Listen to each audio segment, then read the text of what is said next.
see that big long tube they had, that was full of dry ice, so they were recharging the dry ice system that provides coolness for the driver, cooling system, which is important because today all the cars have to run their driver cooling system based on the temperature forecast for today. So it didn't matter if 5:45 this morning or 5:45 tonight, you have to have the aircon on, regardless of what the ambient temperature was on the day at that time, which is important because position car, Jules Goulon over the top and down into the Toyota Gazoo Racing Dipper.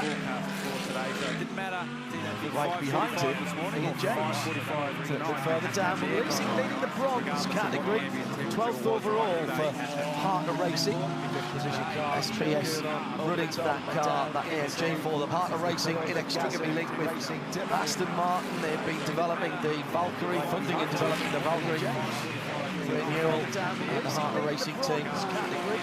12th overall. That car will be out at Sebring, SPS, of course, the WEC and Qatar. Slide for the 17th position.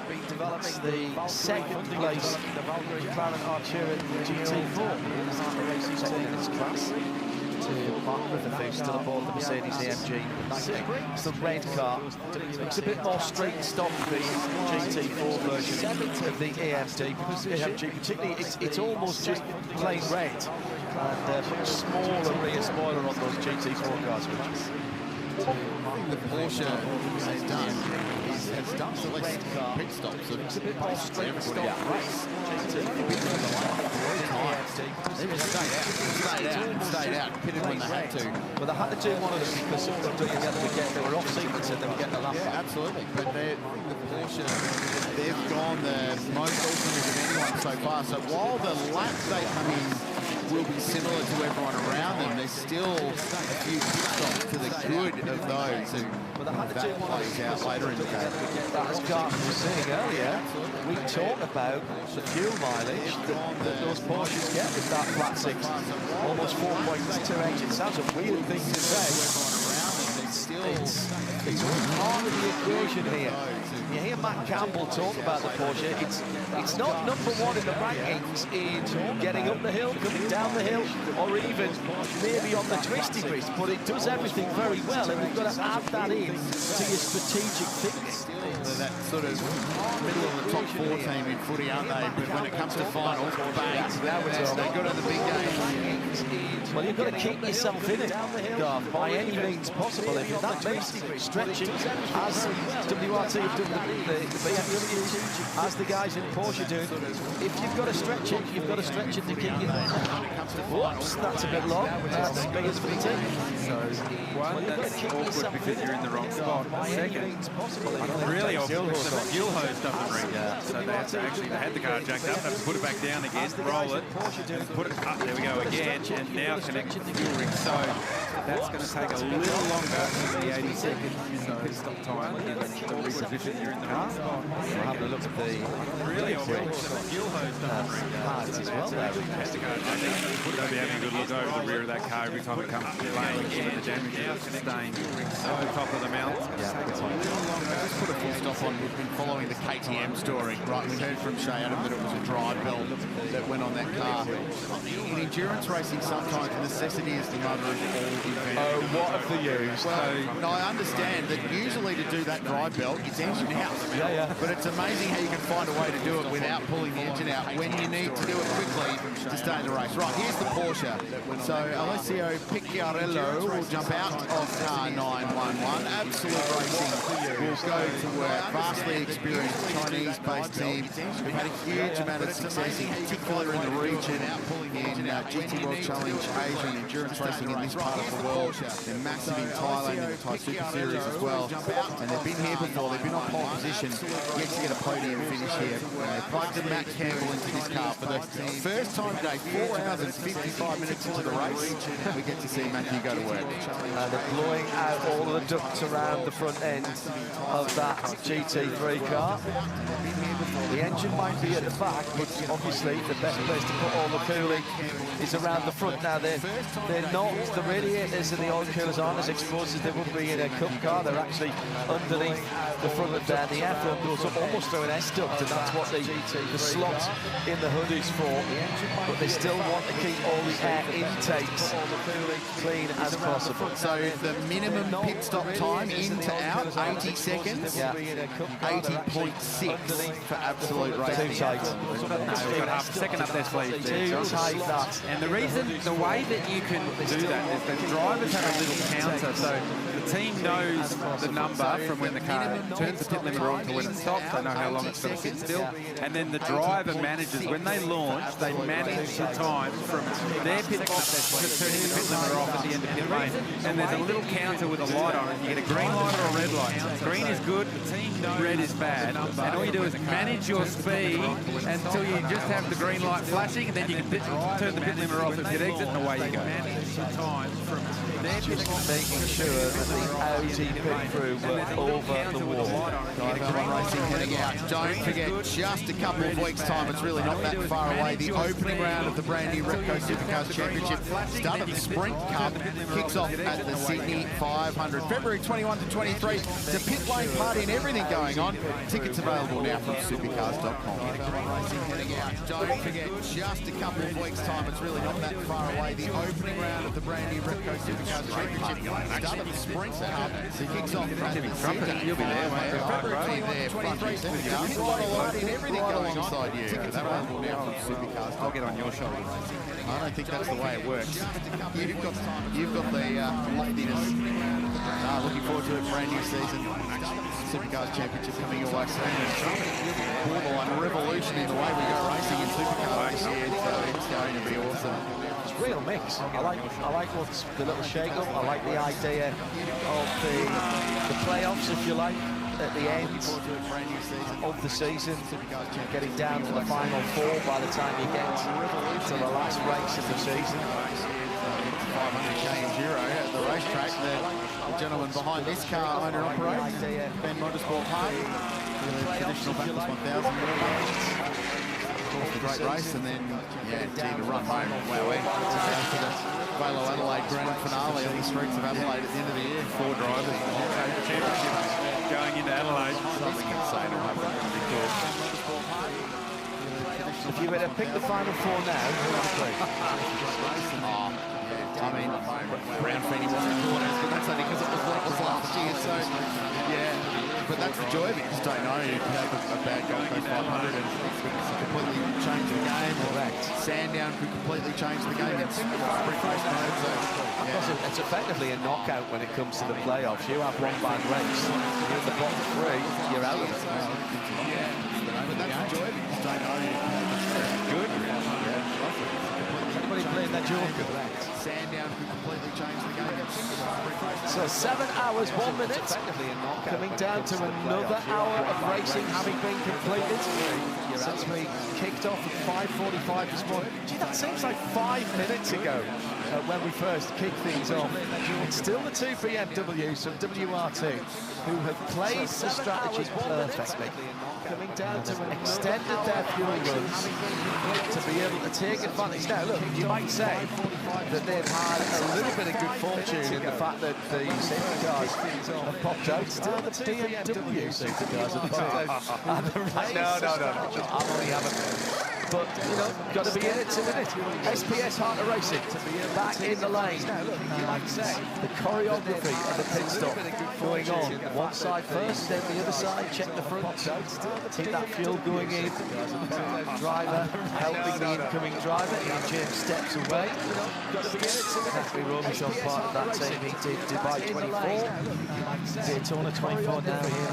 Right back to 12 hours. Only driver here who's done 3 of the first 4 races of the season.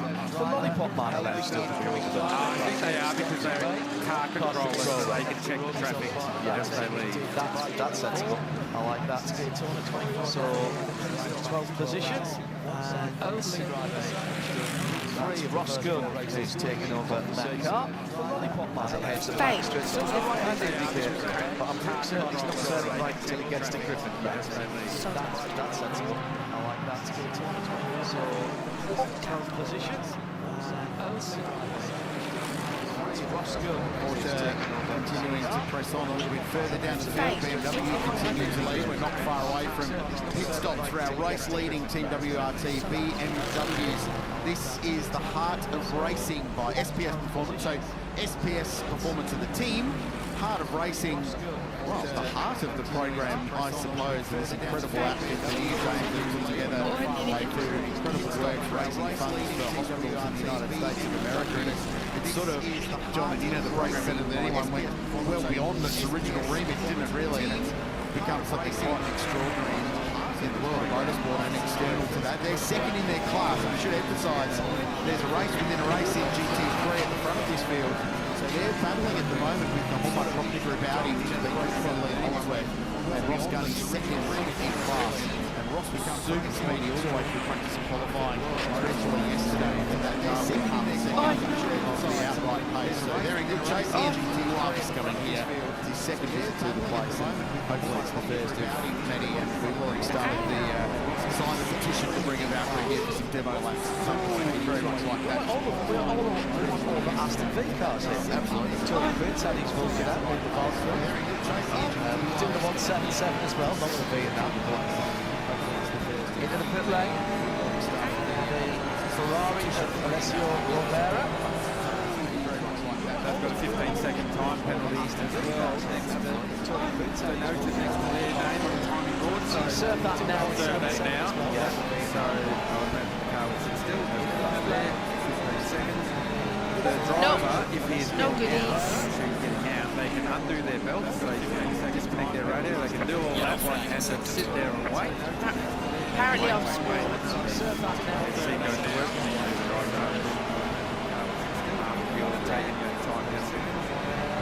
No goodies. Yeah. Ish. 10th position.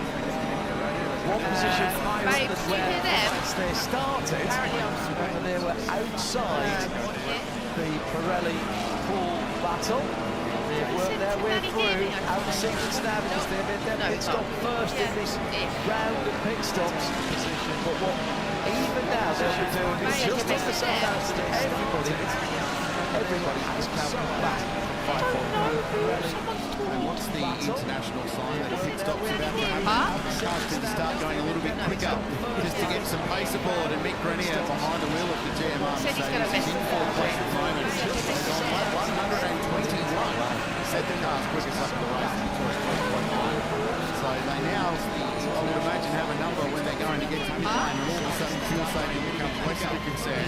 So going speedy to play the track position game does become a concern. Bearing in mind that that team has 10 seconds hanging over them for a little while penalty from their last post on two. So now, I would imagine have a number Mark Shearing into the race. Porsche 962 livery, Le Mans livery went down through the airs with the shell livery for that on Mark shape. That looks fairly standard. Right, coming up towards midnight in the UK, 1 o'clock in Central European time. Are you still awake? What are you doing to crack Trailsy's overnight challenge? Hashtag B12HR. And Alison, let's go studio. Come on, we want to know who's still with us, who's doing the all-nighter, who's pulling the full 12. Time? Right. Are you still awake? This is bang on schedule for the Ben car as well. Overnight challenge. Hashtag B12HR. And Alison, let's go studio. Come on, we want to know who's still with us, who's doing the all-nighter, who's pulling the full 12. Time? Right. Are you still awake? This is bang on schedule for the Ben car as well. Overnight challenge. Hashtag B12HR. And Alison, let's go studio. Come on, we want to know who's still with us, who's doing the all-nighter, who's pulling the full 12. Time? Right. Are you still awake? This is bang on schedule for the Ben car as well. Overnight challenge. Hashtag B12HR. And Alison, let's go studio. Come on, we want to know who's Who's doing the all-nighter? Who's pulling the full 12? This is bang on schedule for the Ben car as well. Overnight challenge. Hashtag B12HR. Check out in no time. Then there's no need right at this stage to double stint your driver. So Gunon up the inside of Mark Griffith in the GT4 version of the AMG GT. In comes Liam Talbot in the 183 JMEC Racing Audi. He jumps out. There's no need right at this stage to double stint your driver. I think it's Ricardo Fella. Board. Yes, it is. GT4 version 183. I caught up with Ricardo when I was out of the box. Thomas Randall was in having a chat with you guys and asked him about the start of the race. Yeah. And he was like, man, that was crazy. and he said, we were going up Mount Straight. I heard Mercs on each side. I couldn't do anything. I could basically go straight and stay full throttle, and that's all I could do. And they kept crashing into me. So he goes, in the end, I just backed out of it. It was safer to back out than to get a puncture. So heads up driving from Ricardo there. But it does have a little bit of damage to the steering of that car, but nothing, he said, it's going to hold him up speed-wise for the rest of the day.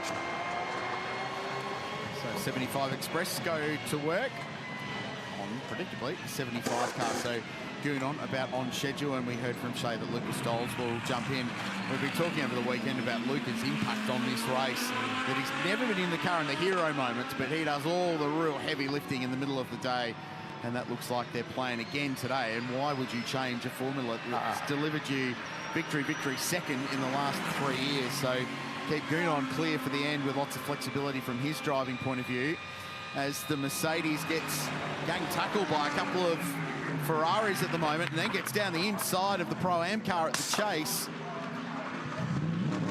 Elliott Shute aboard the 36 Arise Racing Ferrari. Will Brown in behind in the Pro car, so he's got back behind that after the stop from Daniel Serra. The Lambo in the mix as well, so that's still busy 5th and 6th on the road, but this all needs to shake out, and we're still waiting for the Porsches to, the BMWs I should say, to peel off into the lane for their next scheduled stop. So we heard Shay speaking about BMW only single stinting their drivers.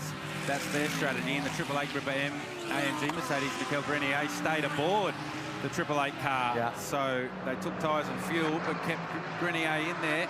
Brown's only just jumped in the Arise Racing Ferrari. So now we're starting to see these strategies diverge, and they're going about it. They're cutting the cake in a different way. So it's a great race. It's playing out. But, Chad, this race doesn't happen without some cool stuff going on behind the scenes as well. You're not wrong, Rich. I'm actually up in the XPEL 12-hour club right now, and I found a good buddy of the race. I know, I sneak at all the good places. I just needed to take a little break out of the sunshine. Christoph from Bozel Watches. Bozel is the official timekeeper of the race. We're going to chat very soon about the amazing timepiece alongside you, but I know how much you love this race, Christoph, and you've been busy checking out the action today. Yeah, Chad, and first a big shout out to Shane and the whole team. They're doing an amazing job to bring up a world-class event, so well organized here. And the action, spectacular today. I was, I don't know, lucky, unlucky, but I was just in front on the top of the mountain of both accidents. Mad. Absolutely, mate. Got your attention. Now, we have this beautiful timepiece alongside you, and the drivers who are lucky enough to win in Pro and Pro-Am are going to be getting to take these home. That is a cool prize. Tell us about this watch, please. Yeah, look, we've been the partner of the race for the last 3 years, and this watch is the first time that we bring this watch along. So as you said, the winner are getting this watch. It's the watch actually that we designed with the Royal Australian Air Force for the centenary in 2021. So it's a very sturdy, very strong watch, anti-magnetic plate in the back, the bezel with the 2 crowns, which are, anyway, you imagine, I'm not going to go into every detail, but it's to the standard of the Air Force, so you can imagine. And the dial this year are hand-painted in Sydney by George. So every watch is unique, and they're very limited. We only sell them for 2 weeks, and when they're gone, they're gone. Very, very cool. I know with your Swiss background, there's a bit of Swiss engineering in it, but you've always endeavoured to have Australian design cues in your watches. All the time. I'm feeling very lucky to be calling Australia home. Northern beaches in Sydney, I swim in the ocean every day. So So the watches need to be really resistant to the water, but also the outback. So the spoon and crown, no dust go inside, so it's sturdy watch. Christoph, fantastic to catch up with you. Glad you got to see a bit of action this weekend, and thanks for bringing some beautiful watches, mate. Thanks, Chad. Malon rolls back into the commentary. I was just going to say, Christoph better back through and check these wrists, which Malon still got his watch on. 36 laps in for the car number 46, which peels into the pit lane. Driver change coming up. Valentino Rossi getting into the car. He's plugging in his communications on the little sort of guide to get that in. That's where you're going. really, yeah, I was trying to think funnel I was going to say, but that's what it looks like. Yeah, it does. But it's little things. You talk about the 1%ers early on.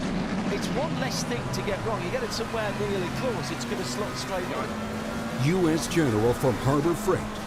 Roll cabs, carts, accessories, tool organizers, and part trays. For the weekend mechanic and the accomplished technician. Only at Harbor Freight.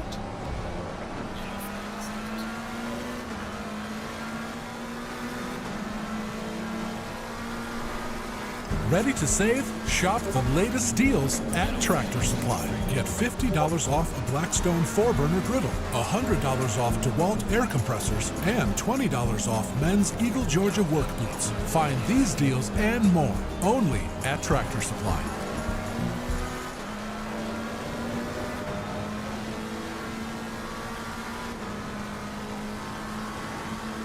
Right, Crailsey, you've set Europe alight now.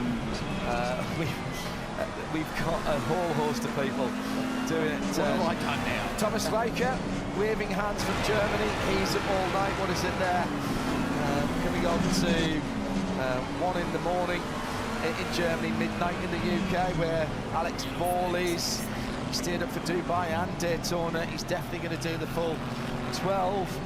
Spiros Kotsonis in Greece, nearly 2 o'clock in the morning there in Greece. Jack Van Chalice halfway through, he's pulling an all-nighter from the States, but it's not just Europe as well. Actually, you mentioned Scotland, Jamie McHugh, who's got a chocolate biscuit to keep him going. So has Lonesome Cowboy, who's got one of his mates here who he's tweeting backwards and forwards with as well, one of his Aussie mates here trackside. But also further afield, out into the United States, they're tuned in as well. Tom Marshalek in Ohio. Randy Brown is in Seattle. That's on the left coast, which he'll say is the best coast. Brief food and James Knapp earlier on. Oh, I'm not sure that counts then for going all the way through. And if you want to add to the conversation how you're making it through the night, if you're on a different time zone, Europe or further to the west, hashtag B12HR. So Sheldon van der Linde pitted car number 32, so they went a lap longer than their teammates. Let's just see how this plays out on the rejoin. Valentino Rossi with hot Pirellis, and it's going to be quite a close rejoin, but he's got some traffic he's dealing with on the run-up Mountain Straight. The black versus white could be in the favour of 32 when they resume hostilities.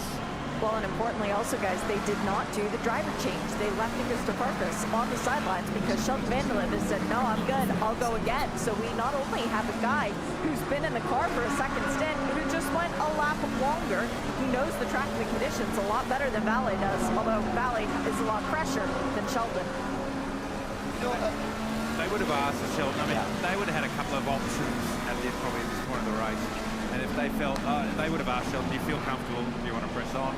And if Sheldon said yes, then they go, okay, then we move to this strategy. And that's about the driver time later in the day. So Sheldon will use up now another hour and 10 or so of his driver time. It seemed like 5 minutes ago, 2.5 hours ago to be honest, but time is elastic here at the Graz Bathurst 12 hours. The Mercedes were in a battalion, as Crailsey now has made that edict, 6th on down, half a dozen of them, 3rd, 4th and 5th now, the 3 of the Mercedes are working through this pit stop cycle. It's not where you start, it's where you finish, says the old saying, and the song. Nick Damon was here, he was singing that now, of course, even if no one else could hear it. even with Lucas Auer having pitted a couple of laps earlier than the BMWs, it's gone back to exactly how it was before. And almost the margins are exactly the same. So Auer now putting the pressure on Valentino Rossi. So he's got the advantage of 3 laps to the good on this set of tyres.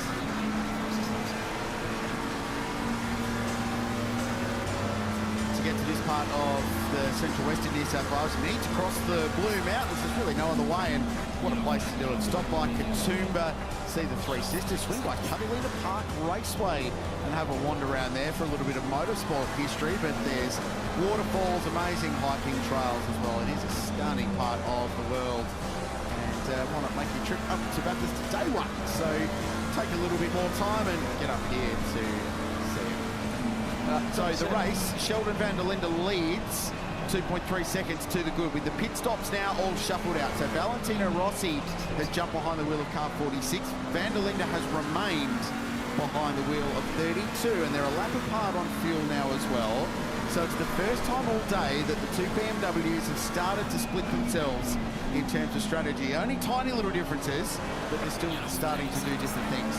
Lucas Auer stopped earlier than the 2 BMWs. He's third and back within 3 tenths, as you can see out the back of car 46. So they're the top 3. Lucas Stolz, who did stop earlier there in the Sun Energy 1 car, has climbed up to 4th. Maro Engel is 5th. Will Brown 6th for Ferrari. Matt Campbell behind the wheel of the Porsche is 7th. Mateo Villagomez leads the silver class, is 8th for Aston Martin. Lauren Heinrich. Well, these cars still on the lead lap, by the way, all still going well. He's 9th, and Ricky Feller rounding out the top 10 in the Audi. He's still on that lead lap as well. So that's how things stand. 127 laps in the books, 5 hours and 17 minutes in this year's Maguires. Beautifully summarised there, Rich. I've just got a question for you. Moonlighting is the Minister for Tourism for Destination New South Wales. Why the blue?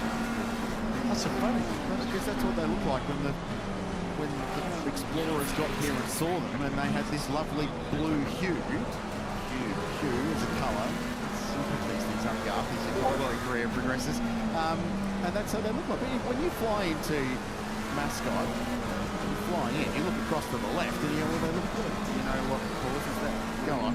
No, I'm curious. Go on. I know you know, because you were just told down the back line. Go on, I'll let you do it. There you go. Excellent. Very good.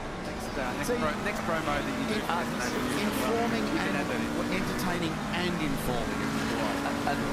And when you talk about the Three Sisters, you don't just say to people to drop in and have a word with 3 ladies. That is actually 3 randoms. Yes, exactly. You know, let's be absolutely clear here. That is a well-known place to go climbing. And many years ago, the responsible ambulance did that trip before I knew she was around in the world. Although, of course, I was hoping that I would meet her. Anyway, the car race. It's Sheldon Van der Linde. I think Britain's a bit uncomfortable. I didn't start it. There's a second has been pulled by Sheldon Van der Linde, the last lap alone, so he's got good speed aboard car 32. Let's go back and find Mateo Villagomez, who's behind the wheel of the Aston Martin, the Golf car. He's had some trials and tribulations today, it must be said, but with the way the early stages of this race played out, they've managed to keep themselves in the mix. And Mateo is 22 years of age and paired up with Jamie Day in GT4 European competition last year, driving for Aston Martin.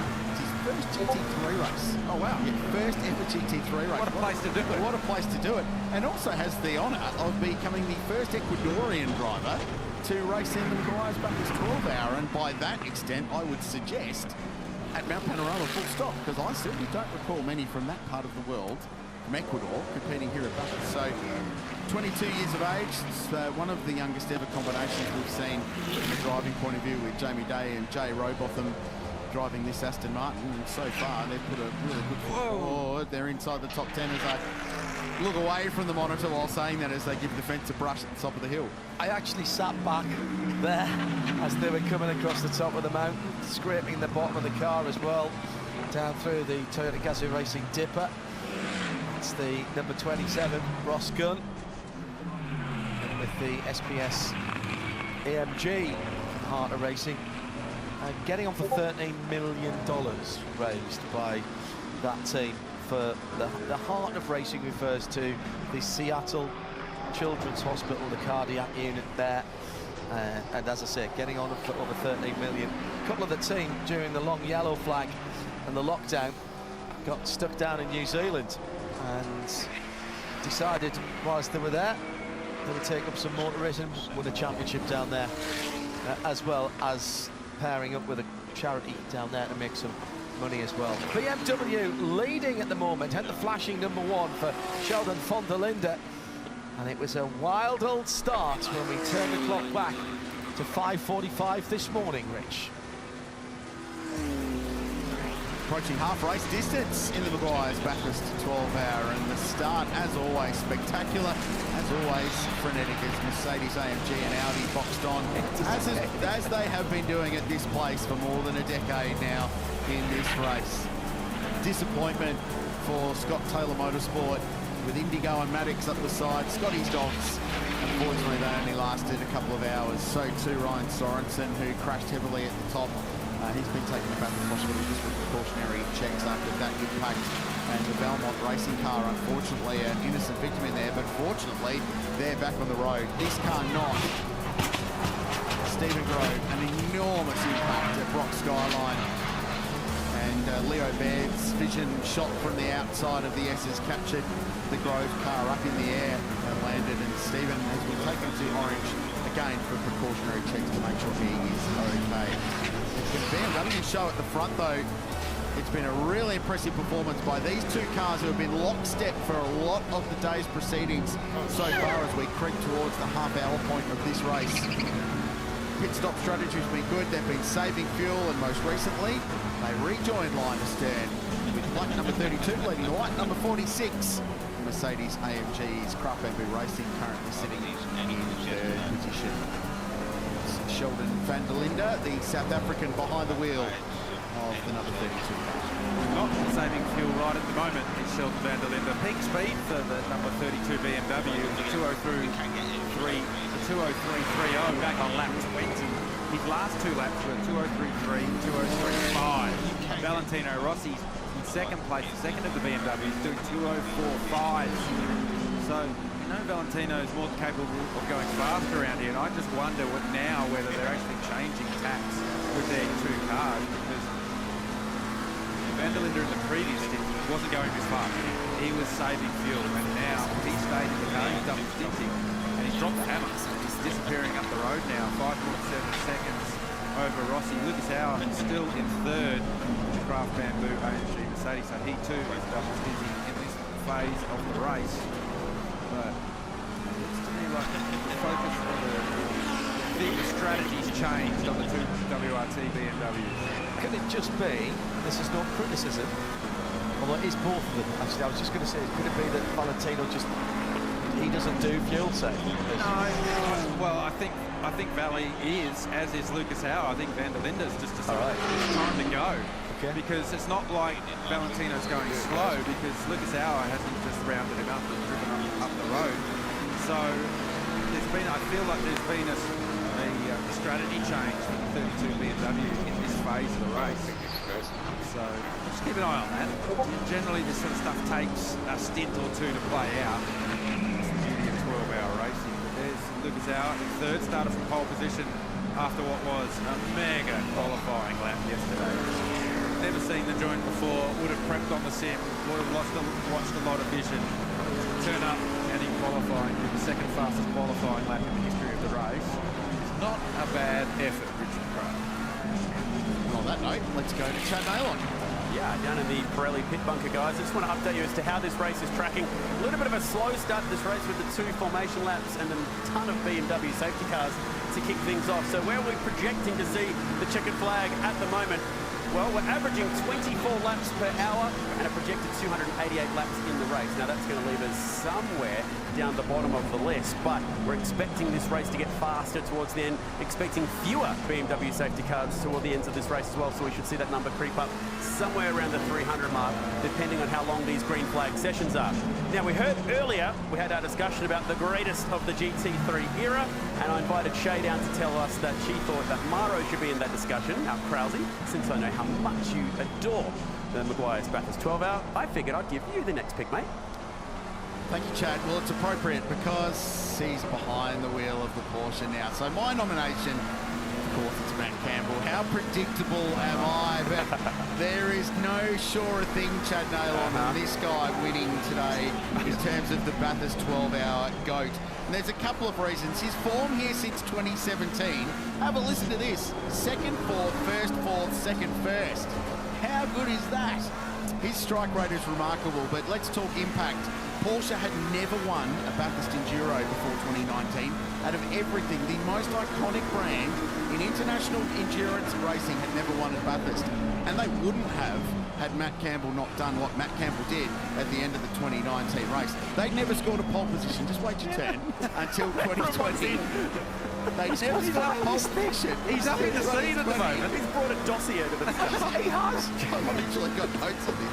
I'm the only one that's prepped for this. Were you prepped? I'm making my argument firm. So from impact... Time limit on this. From everything, there is no doubt he should be the GOAT, Chad Nailon, in this competition today. There's only one guy that I'm going to struggle to disagree with in this one.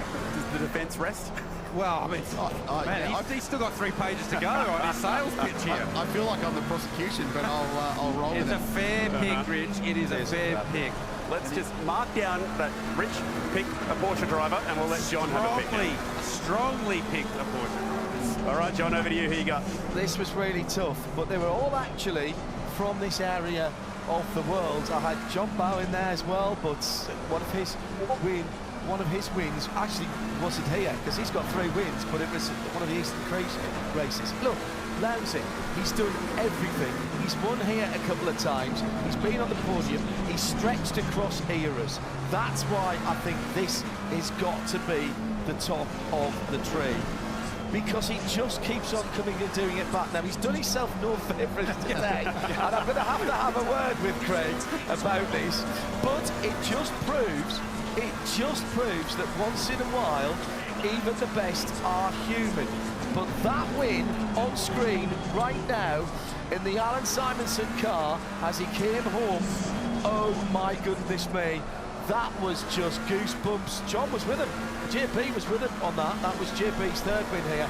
But Lounsey, come on guys, it's got to be Lounsey at the moment. It's a fair point. Shay, your thoughts on Krause and John's picks?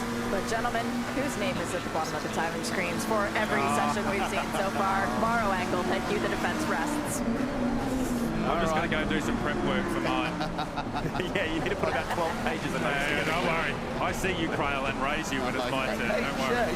Shay, it's SVG in the race. Is the race lap record, so Engel's not on there, so I'm just going to throw that in. Not for the race lap record yet, but that time is a 2.5 slower than Morrow's time from qualifying.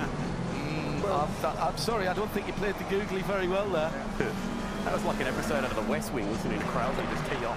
I've got more. Can I go over both? I told you he's got 3 more pages here. We did a 24-hour to get through the rest of it. I'd like to talk about the class wins in his debut with Fiat Abarth. I'm sorry, there's no time. 2014, if you don't mind, Chad. Fire up the orchestra. Fire up the orchestra. 6.5 hours to go. Please get us back to reality. Sheldon Fontalita by 7 seconds. And his teammate Valentino Rossi. Sorry, Valentino Rossi. And Lingasar just sitting in there, keeping the BMWs honest at the moment. In the number 77. That's the Craft Bamboo racing machine. Then there's a bit of a gap after that top 4, but nothing that is insurmountable in this race as the 888 Mercedes GMR car is there. Check this out. This was recorded earlier in the weekend for a little alternative look at Mountain Panorama, bolted onto the rear wing of this car, and it gives you an idea of how close you run the fence. You're up in the cushion at the top. How close you're doing it with that rear wing of the GMR Mercedes. TWR vibes on this. I remember Seven doing this a long time ago. Fantastic stuff. Just brushing the fence across the top, and then how far out? I mean, the rear wing's hanging out over the back of the curb there at Brock Skyline, and you're aiming at the coat tyre fence before the Tour de Gazoo Racing Dipper. And on the exit, this is about as narrow as the place feels when you actually drive around it. It gives a really good perspective of how close it is. And had there not been an Audi R8 parked on the exit of the BMW elbow, this car would have slid right out to the exit of the corner there and grazed Dick Johnson's fence on the run down the hill at Conrod Straight. So this is just a really cool, different perspective of that panorama. What I'm very impressed with is how Rich, our cameraman, held on to the back of that wing all the way around there. He's nothing if not versatile. Richie Rowley, very nicely done. Very cool. Just a different look at the mountain, one we don't often get. So this car currently sits with Maro Engel behind the wheel, one of our nominations. Shay's not before we go. The worry is, John, I know who Darth Vander's nomination is. And right now, he's sitting in the middle of us, prepping madly. The benchmark hasn't been set. I just throw it out there. I actually don't feel like I have to press that hard. I just say the name. It speaks for itself. The worry is, I agree with you.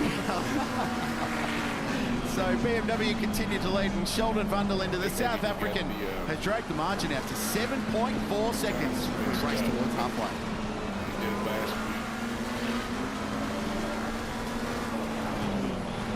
I could quite easily have had 3 drivers in that. Chaz Mostert was my other consideration in the greatest of all time.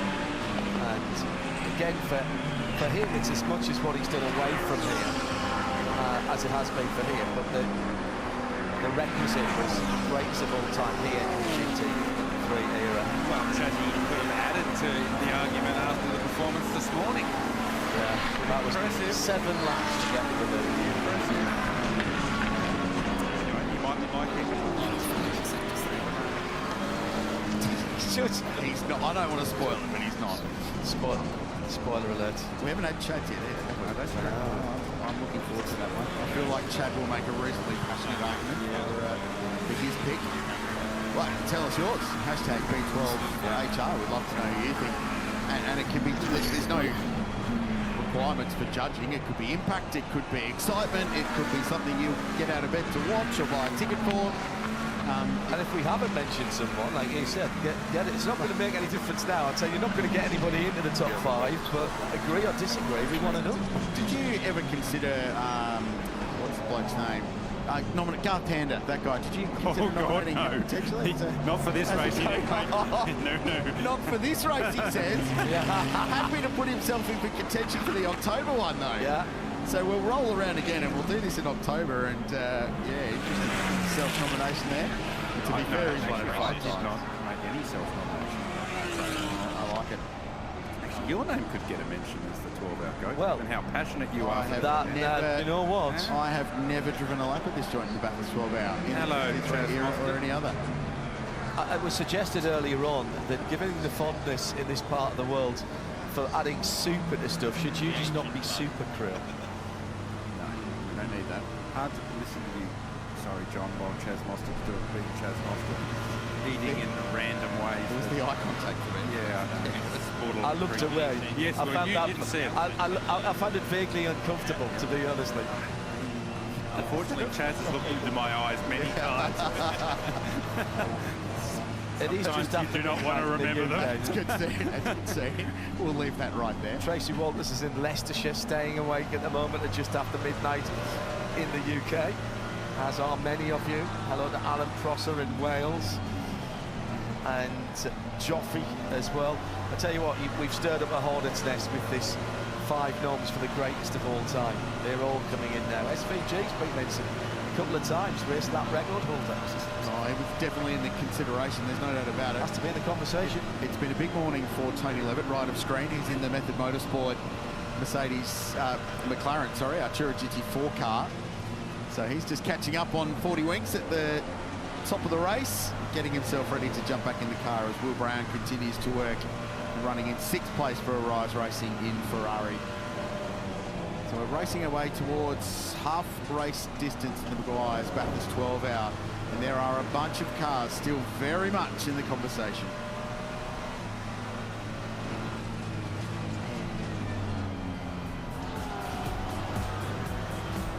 Will Brown hard at work on the mountain, pulling gears as he heads up Mountain Straight. This car currently runs in 6th position in both the outright running order and the professional class, the pro drivers and entries. But here's how the class leaderboards stand. Give a little shout out to Adam Christodoulou, who after trailing early has got the 19 Corp Mercedes AMG GT4 car to the lead of that class in their battle with McLaren. With my friends at the old country church. You pat your foot if you want to. As a small... We're back in Pigeon Forge, Tennessee, where the big attractions get all the attention. But it's the hidden gems we're here to find. Let's see what else is waiting to be uncovered. How good did that feel? It's fun. I like this. Yeah. With my friends at the old country church. Thank you. Thank you. The 91 car it's been towards the bottom of the top 10. It cycles through, but it just shows, Garth Tander, how difficult it actually is to make up ground if you qualify down the field or fall down the field. And don't forget, though, they're running a different strategy to most, given they've got 2 bronze drivers in the car with Yasser and Sam Shaheen. So they had a few regulatory requirements as far as driving time to tick off in the early part of the race. So they're effectively going to have a bit of a snakes and ladders type strategy throughout the day as they make their way up and down the top 10. But Lauren Heinrich is more than fast enough in that race car. Should they find themselves inside the top 5 in the last couple of hours of this race through strategy, then they are absolutely capable of winning this race. Ian James, I know how much you love racing at Mount Panorama, but it was chaotic out there for your first couple of stints. Are you excited about getting back in the car, or a little bit nervous now that it looks like maybe a class win is on tap for you today? Well, yeah, I mean, it was really chaotic there. I mean, I think the 75 car hit half the field there in the first couple of hours, so spun us around, and that was a bit chaotic. But no, I'm really looking forward to going back out there, you know, so class win, we won't worry about that right now. We'll just keep it off the walls, hopefully, so it's easier said than done. It's the second year being at Mount Panorama with the Mercedes. Do you feel like you have a good understanding of the car and the way that it works around this track now? Yeah, I mean, I think the Merc does a really good job around here, and, you know, with the heart of racing, you know, we travel around the world driving all different cars and circuits and supporting Seattle Children's Hospital, so it's good to see the logo on the Merc as well as the Aston, as it normally is. So Merc's a great car around here, having a blast, and let's see if we can get it to the end. Good luck, my friend. Thank you. I'm actually down at the Aston Martin pit, as chance would have it, with Jay Robotham, who's having his first taste of GT3 racing with the team here this weekend. You've raced a lot of different cars in your very young career. How much fun are you having with this team at the moment and your new young teammates that you've befriended this weekend? Yeah, it's awesome. Yeah, this place is incredible, and doing it at GT3 cars, I'm pretty grateful. Yeah, these cars are pretty cool. A lot of grip, and yeah, Jamie and Matteo have been awesome to work with. You know, we're all working together to try and move forward, and yeah, we're staying consistent, we're keeping in there, so yeah, hopefully we can pluck a good result at the end. What a cool experience for you to get to work with an engineer of Romy Meyer's experience as well. We've seen so much of her in her time, not just in sports car racing in Germany, but then obviously in Australia with Red Bull and Triple Eight, and now at Premier. What have you learnt from Romy this weekend? Oh yeah, she's really experienced with all types of cars, so yeah, really grateful we work with her. Yeah, it's been awesome. You know, she's very easy to get along with and very knowledgeable. So yeah, it's been good for all of us to work with her, and yeah, just really look forward to the rest of the race. All right, mate, looking forward to seeing how this pans out. Looking pretty good in the silver class at the moment. Thank you. Cheers. Just going back to our greatest of all time. Got a penalty to tell you about in a moment as well. Katsumasa Chio is getting a lot of love. Oh, yeah. Getting a lot of love from the audience listening. We might have to do a separate sub-one cult hero. Yeah, like that. I think he falls more into the cult hero status, doesn't he, Gio? Let me get back to that penalty. GT4, and it's the second of the second place rather, the better place of the McLarens. The car has had a serious accident earlier on. Jake Santolucia will be getting paid for a 10-second penalty when he comes in next time around. Again, it's too many people, or in fact anybody, over the line when the car was pulling out. So just a little bit of a timing issue there. We're so enjoying our timing lines being clear of any yellow highlights and penalties, but now there's a couple. Yeah. So the Honduras car yet to serve there, so that'll be the next pit stop. They've been going longer than anybody in this team so far. Also, a lot of people saying, now that he's done the big 424s, when is Nick Tandy coming here? to start the to add a 12. Well, yeah, to add the 12. Incredible. Nick Tanner from Bedfordshire has won Le Mans, Daytona, Spa, and the Nürburgring. This is for position. It's for third position in the race, and it's Lucas Stoll doing what he has traditionally done in this race, which is good things, and that's a position gained. So 75 Express now expressly to the front. This is the highest they've been all day around the GT4 car. So the GT4 car and 2 GT3 Mercedes, that's still a battalion of AMGs all locked together, and they're chasing down this. So Garth, there hasn't been, we're talking about the fact that Van der Linde's disappeared up the road and is clearly pressing on. But Lucas Stolz, or Lucas Auer, who was tucked in behind Valentino Rossi, probably had the pace to pass him, but still chose not to. So they're still running their let's just conserve, let's play the game strategy. There wasn't a huge amount of emphasis for the Craft Bamboo car to get past. I wonder if Lucas Stolz might be doing things differently. I wonder if he might get to the back of the 46 and then go, see you later, Valley. I'm going past. I think that's the test, and just by the body language of this car and the way that they've fought back over the last couple of hours with Gunon and Stolz starting to do some lengthy stints in this car, that I think they won't want Van der Linde to go too far up the road. So potentially get Rossi if they can, and then don't go chasing 11 seconds up the road, but just not let Van der Linde disappear and turn 11 seconds into 20 seconds, if you like. 2 AMGs chasing 2 BMWs, but the 2 BMWs are the same team. 2 AMGs aren't. So we're not talking about splitting as the strategy and having a hair disappearing off. My goodness me. At the top of the mountain again, the KTM. Look, again, can't get beamed up. There's no Starship Enterprise to get that one out of the way. It just has to stick to the line. And to your point, we saw a replay of it earlier in the race from 2023. 75 versus what is now the 888 car. At the chase in the closing stages of the race, made bodily contact between the two. So they will box on if they need to. I can guarantee you those 2 BMWs are much less likely to do that in the end. Absolutely. Vincent Voss will be on the radio to their 2 drivers if they're 1 and 2 fighting for a victory at the end, and there will be some form of management involved. So you're right, it's while the brand is keen to win for Mercedes AMG, so too are these individual teams, especially GMR and Craft Bamboo Racing, who have been coming here from years but haven't quite been able to trouble it for the major win just yet. There's a pretty graphic example of just how traffic can influence the gaps for these leaders. Stolz started the lap on the rear bumper of Valentino Rossi. He'll end the lap 2.5 seconds adrift, and that was Glenn Wood driving the KTM, who can hustle a race car. So he wasn't doing anything wrong, just couldn't get himself out of the way in that part of the racetrack. And that's how traffic does influence these gaps. So every time you check the gap, you've always got to wait a lap or two for it to settle when there are things like that, because the traffic does pollute those numbers. Right.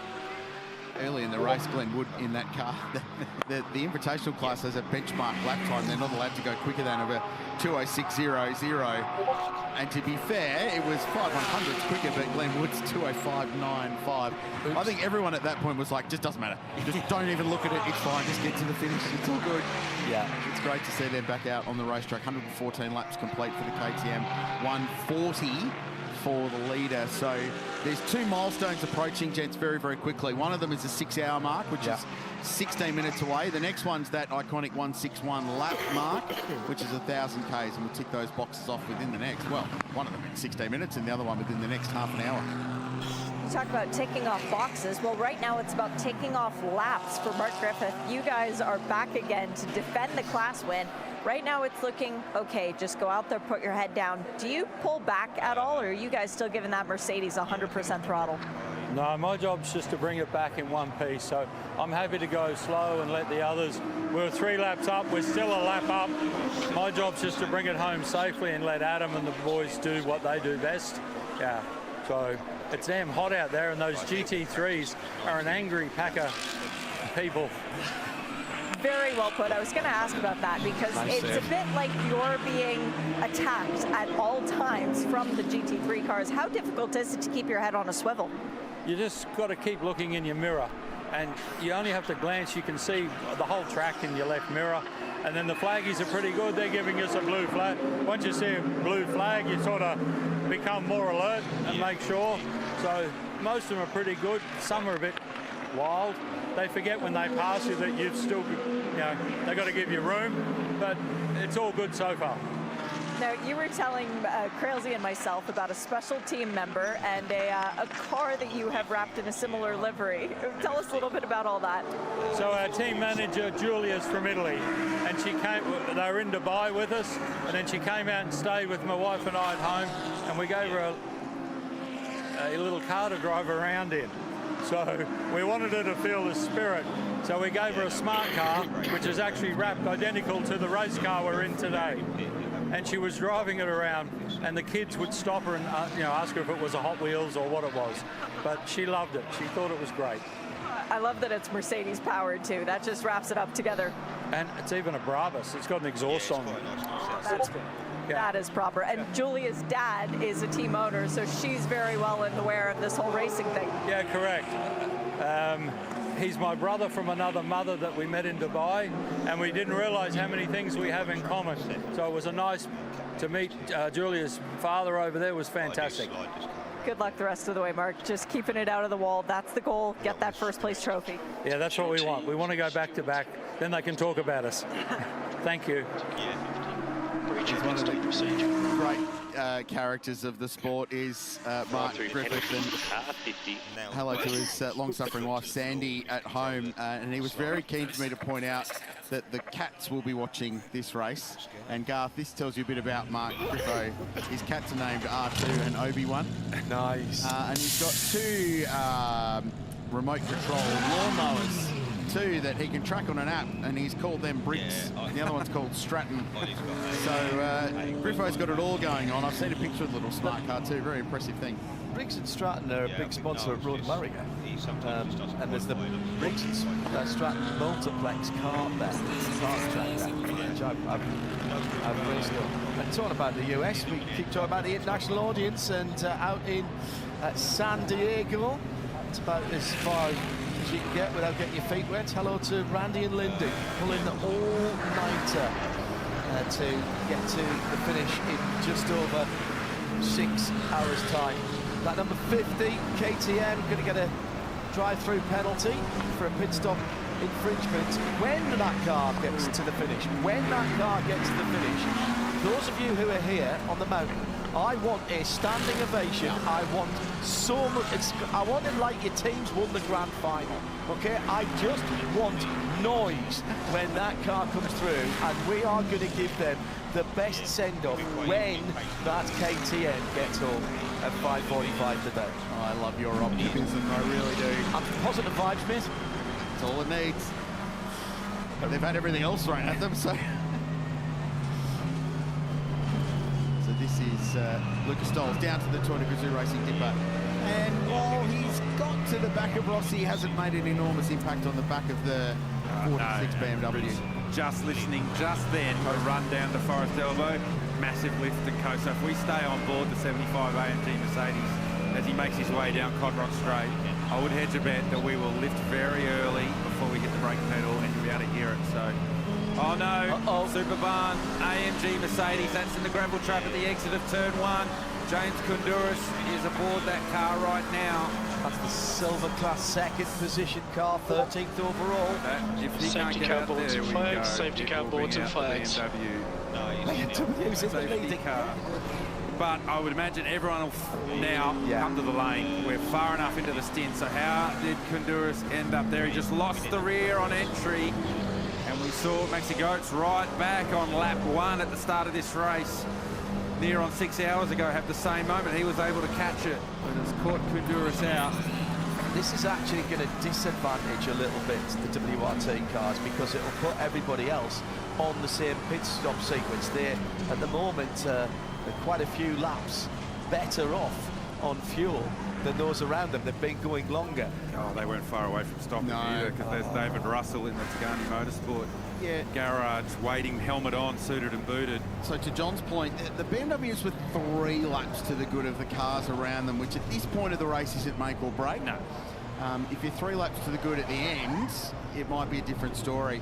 The way the safety car was timed, the lead BMW had already crossed the line.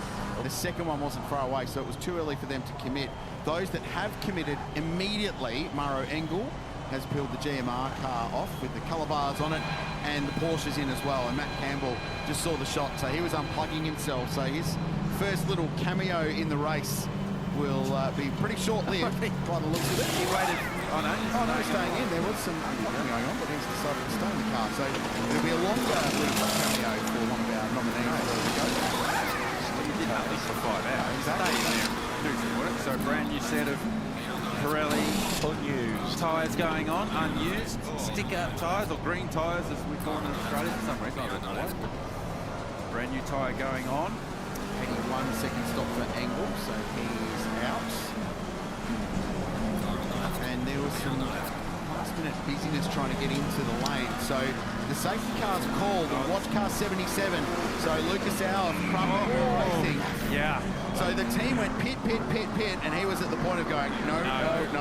Because you can't cross the solid line. Exactly. If he could do that before that floppy cone and before the solid line, it would have been an all-time move.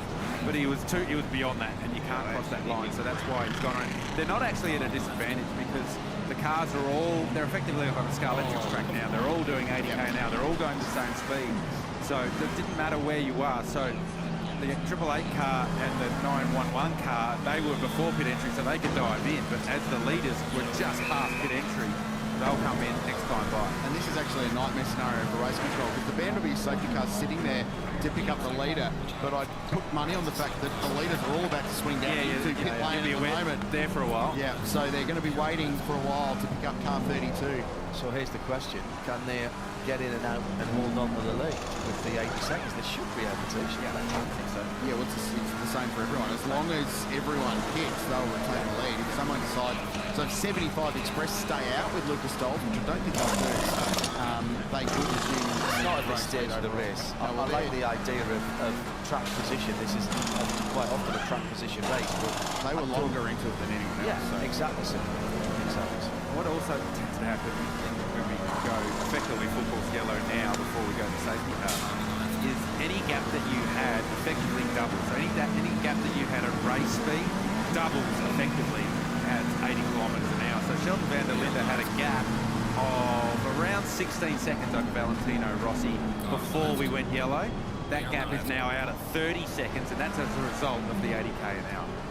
And no sooner had Shea Adam got out of car 19's GT4 Mercedes garage, I just saw that car getting pushed into the garage. And at the same time, the second place GT4 car is leaving pit lane. Now they had that 5-minute penalty. They're a couple laps behind the class-leading GT4.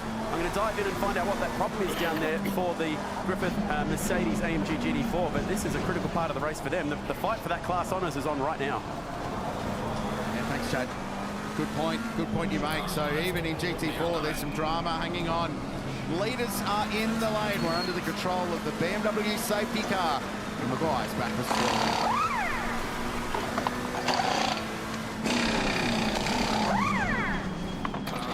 So this is the leader, Sheldon van der Linde.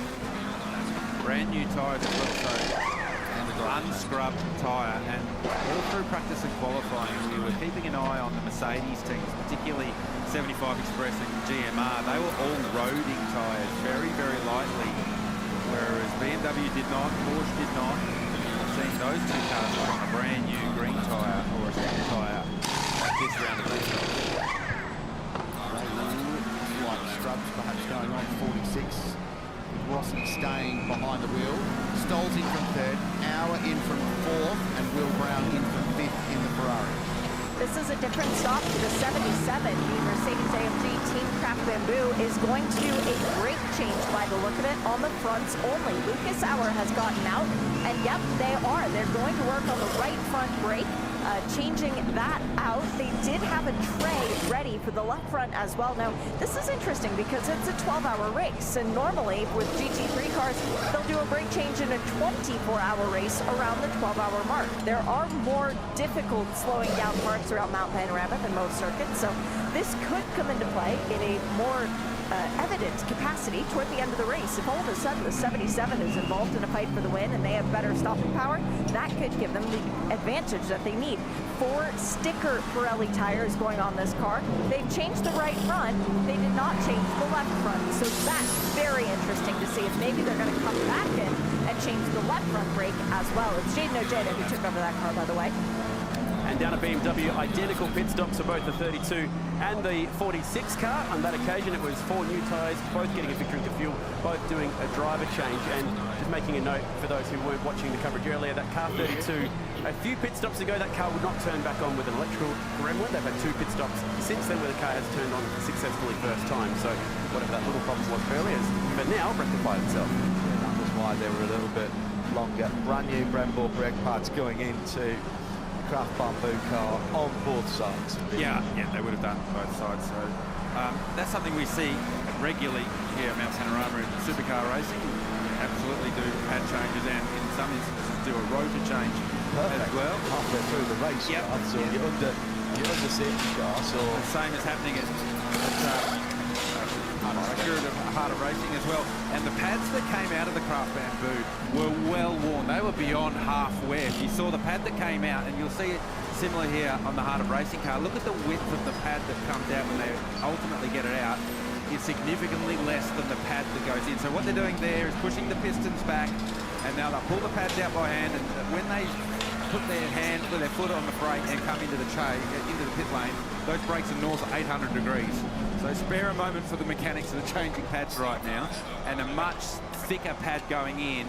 So I would hazard a guess that they're running a softer brake pad compound than they would traditionally do, say for Spa 24 or Nürburgring, because they knew they were going to do a stop. So they would not have got through 12 hours based on the wear that I saw coming out of the Craft Bamboo car.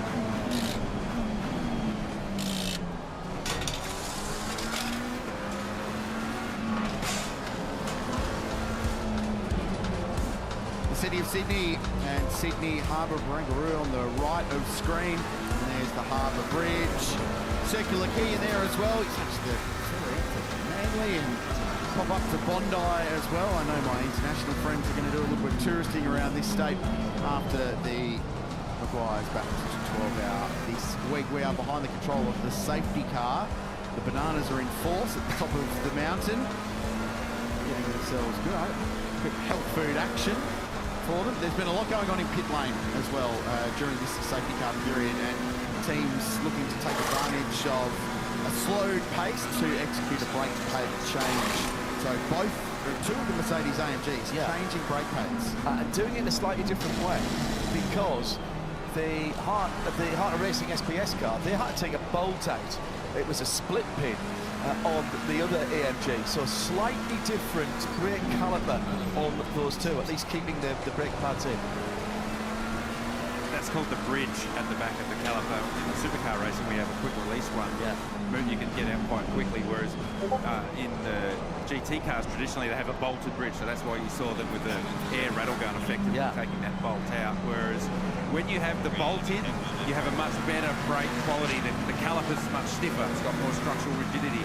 But when you have just the clip like Craft Bamboo, the brake pedal quality is not as good. Doesn't matter how good of the brake pad you have in, the caliper doesn't have that same structural rigidity. But that's the same make and model of car. That's a team preference. That's a preference, absolutely. So the drivers will have to put up with a less.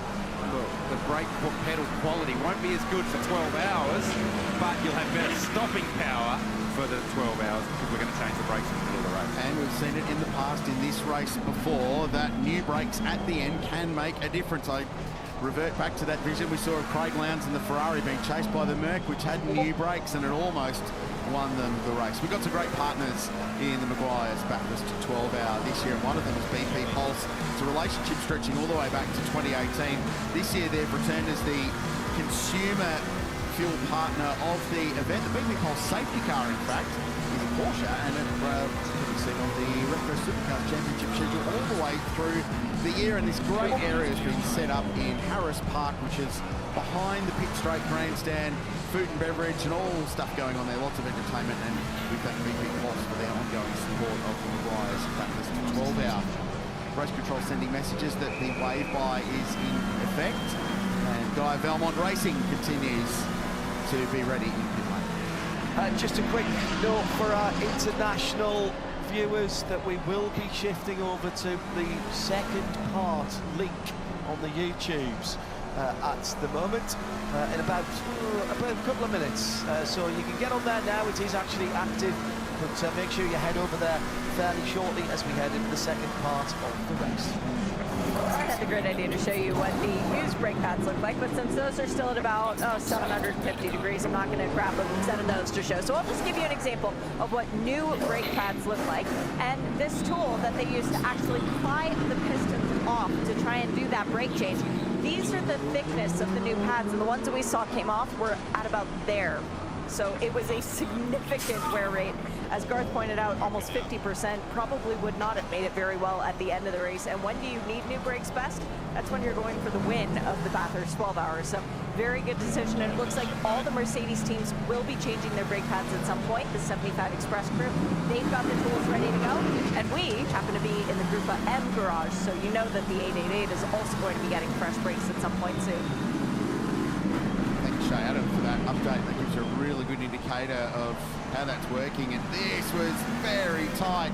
Getting into pit lane, and Ricardo Fella not happy with the way that Marcel Zalua, come on, the guy's been in the fence today, and gobbles him up too around. So past the Audi, the Swiss driver not wasting any time. Bit of friendly Audi fire there between the two of them. But that was a little bit of a hairy moment as they got down into the pit lane for that round of pit stops. So we're not far away from a restart in this. The wave-by procedure is in effect, and we'll be back to racing very, very soon. Into the second half of the race.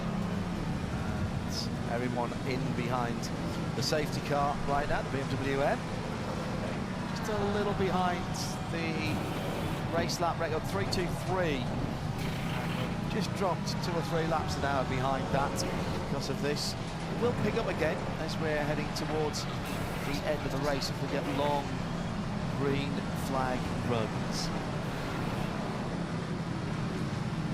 Got some drops that have just been warned in there, which I'm highly worried about. So the reason Garth hasn't said much in the last hour is because he's been madly diving into Wikipedia and all the various record books and for his nomination for the greatest of all time. If you've just joined our coverage, we're going through to find the greatest of all time, the GOAT of the GT3 era of the Maguire's Bathurst 12 Hour. And there's been some passionate nominations made. Right now we've had Maro Engel, nominated by Shay Adam. Craig Lowndes, that was a very good nomination. And that 2014 one tugged at the heartstrings a little bit there. That was a pretty significant moment for this little car race. And then I made a very moderate, strained, I thought, campaign for Matthew Campbell. So there's 2 to come. One of them from C. Nailon in the Pirelli pit bunker, the other from my colleague to my left, G. Tandale, 5 times going to make a nomination. I'm looking forward to it too, because I think it's a pretty good one. Do I have to say something here? No, my one doesn't. I actually didn't need to do any research for my one. It speaks all for itself, my nomination. So looking forward to. You've got your microphone in front of you, about to drop it as well. So oh no! So tie it down for the number 9 under safety car. Strangely, so it's going to work for them. They'll come to the lane. There's a time to do it. And now is it. Control to safety car, reduce speed to 80 kph when you reach turn 10.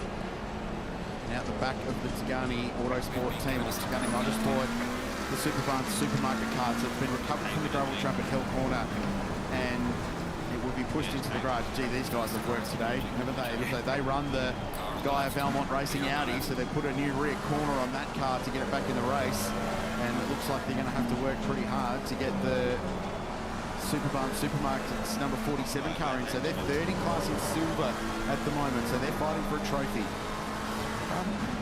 Fiore's only been out for the safety car laps out of the pit lane, so I presume they banged a new set of Pirellis on when he came out. That was 4 laps ago, so something's gone awry there. Something, I mean, either the tyre hasn't beaded onto the rim properly, and when he's driven around it's popped off, or run over some debris, or maybe even the wheel came off. So we'll send Chad or Shay down to Melbourne Performance Centre garage to understand what randomly happened to the 9 car under the safety car. Yeah, question from Adam Wareham. That overtake we just saw into the pit lane, was that not overtaking on the safety car? Was that before the yellows came? It's part of the racetrack. There is an exception where it says if the car is experiencing difficulties or is going abnormally slow. We applied both in argument to the 44. You could clearly it's going slower than the usual entry speed into pit lane is the 44. So good spot though. Yeah, that's a well great done, spot. Adam Ware. Really good spot. So there's the offending tyre and rim going out the back of the Melbourne Performance Centre garage. And this is not because they never want to see it again, by the way, although they might feel like that at the moment. The Pirelli engineers. For the ones ensuring the job always gets done, and the ones wearing many hats, Grainger offers professional-grade industrial supplies and real-time product availability. Call, click Grainger.com, or just stop by. Grainger, for the ones who get it done. Unless it's something obvious that the driver can report. So if you're going to have a tyre go down on you, you either want to have it happen at pit entry or under safety car. On wave by to pass by drivers left upon reaching turn 18. James Taylor from Motorsport Australia Race Control, just letting the wave-by cars know that they are able to do that. Here they come as we look at the back of the VP safety car. So cars we get back on the lead lap, Garth, in this time around will be 36 Arise Racing Ferrari. There it goes. Elliot Chip, young West Aussie behind the wheel. We get Ian James and Part of Racing back on the lead lap as well. The Wall Racing Lamborghini gets a lap back, but they'll still be one behind the leading lap with Brendan Leach behind the wheel. So go very quickly to try and find the rest of that time. So they get one of their 2 laps down back. What was actually really good for being in the safety car effectively is once the last wave-by car went, the safety car took off, and then the leader of the race assumes control of the field. So that's actually was a really nice shot of how that whole procedure plays out. So once the safety car leaves, Augusto Farfus assumes control, must maintain 80 kilometres an hour until the green flags are waved. He doesn't have to go right then. That just means he is able to go anytime once the green flag is waved, and he's gone early, straight out of the chase, and that's exactly what I would do too, and gone up the road as quickly as he can. And it's almost split the field in half. So almost half the remaining field have been waved by, and then we've got this group of cars all on their own, some being released from the safety car. So Brazilian Augusto Farfus leads the way. Valentino Rossi from Italy in 2nd place. Lucas Stoll from Germany in 3rd place for Mercedes AMG. And the young bloke from Sydney, Jamin Ojeda from Craft Bamboo is next. Then it's Maro Engel, the German who's so good ran here. And Daniel Serra in the first of the Ferraris is in 6th position. Team 19 go to work on the GT4 car. Matt Campbell in the Porsche, just on the back of this cube, 7th outright. Yasser Shakin leads the Pro-Am battle and is fending off the Aston Martin on the run-up to Visit New South Wales corner. Almost tuned in on the Aston Martin at Visit New South Wales corner, and has now got an Audi with Ricardo Fella, former teammate, behind the wheel, trying to get past on the run-up to the cutting. And that's not over yet either, disputing the same piece of tarmac. The Audi goes a little bit wide, cuts to the inside. Not sure they'll get any more traction up the hill than the Porsche, but he's giving it a go, and my goodness, he is up the inside. This is not a normal overtaking spot. Garth Tander looks away and hides his eyes, and Richard Graham was swiveling away on his chair as that got very, very tight indeed. And still, it's been disputed as Ricardo Fella. Well, he doesn't know what he doesn't know here in a GT3 car, does he? He's only driven it in a GT4. But that certainly is not a place to go too wide, guys, up the shelf towards the tree. Grail and I literally jumped back from the screen. The stewards have imposed a drive-through pit lane penalty to car 9 for breach of pit stop procedure. Yeah, I almost left the commentary box on that one because it's just not an overtaking point, is it, on the run-up into Reed Park? You fellas good with that GT3 car around this venue, but oh man, that was hairy. These are the wave-by cars, and they're racing now. So here's Dean Fiore aboard the number 9 Hallmark Audi, who just received a pit lane penalty for a pit stop procedure, so they actually have to do a drive-by as the 36 Ferrari of Elliott Shute just runs wide with a little bit of marbles on his tyres, wasn't able to get the car to the apex at turn 1. So I feel like a lot of the wave-by cars are falling foul, and I think it's because they're passing on the wave-by lap. You're actually not allowed to pass then, so you're allowed to get the hammer down, but you can't pass until the green flags wave. So it's a little bit of fine print in that regulation. I think that's where the teams are falling foul. Here we go. Fella. Remember, came here in 2022 as Yasser Shahin's teammate was his first visit in what was then the factory Audi. That's the last out into the chase at 280 clicks. And that was for track position 9th and 10th on the road. Yasser racing in the Pro-Am battle. Not far away from ticking off driver time there as well. Now he needs to do an hour in the car in this second half of the race. So we're on the downhill run now, by the way. We're past the 6-hour mark. It happened while we were behind the safety car trying to unpick everything that was going on. So 5 hours and 49 to go. And Yasser, and what that safety car did as well, Garth, was it brought the Pro-Am Ferrari onto the same lap as the Shahin Porsche Pro-Am battle. So that race within the race. But they are a good half a lap behind because they were one of the wave bike cars. So they're on the lead lap, they just don't have track position. There goes Farfus working his way past the GT4 car. Tony Levitt, we saw him catching up on some Z's earlier. So he's had a nap and now he's all fired up and ready to go. Farfus over Rossi, over Stoltz, over Ojeda, over Engel. So the Mercedes is starting to line up again, 3rd, 4th and 5th behind the two BMWs. Now Stoltz, you've got to be so careful there when you leave the chase. And there, Ojeda's popped through because the marbles, and here comes Engel as well. So what'll it be? Cash or spin the dial? I'll take the cash. Great! Here's $1,500 you would have spent on vaping this year. Woohoo! Learn more about the hazards of vaping at projectpreventar.org. They made their way through some of that lap traffic. Matt Campbell up the back of Daniel Serra for 6th and 7th position. So Porsche versus Ferrari. And Matt's got a very good run out of the corner. The Ferrari's pretty slippery in a straight line. So this is going to be a battle up here. Stewards have imposed 15-second time penalties to cars 36 and car 9. Breach of the wave bike procedure. Breach of the wave bike, exactly what Garth was just talking about on that restart. So more little 1% of rule breaches that are being applied and some more penalties will take place the next round of stops. So this is here, Stoltz behind the McLaren, and Anthony Levitt tries to go around the outside coming out of the chase, and you can see the dust and the marbles, and Jump has to get way out of it, almost drops 2 wheels in the dirt. And then Ojeda and Engel did not need a second invitation. They were coming through whether Lucas Stoltz liked it or not. And then ultimately Stoltz has to pull in behind Engel. How quick does the Lumi run update on the top of the windscreen there? That happened as it was pretty much in real time. Just watching those 3 Mercedes all lined up behind Ojeda, Engel and Stoltz. What an audition this is now on the global stage for Jayden Ojeda. He's from Penrith on the other side of the Blue Mountains. He's been a bit of a journeyman for Australia's junior ranks here. Never quite landed in the supercars.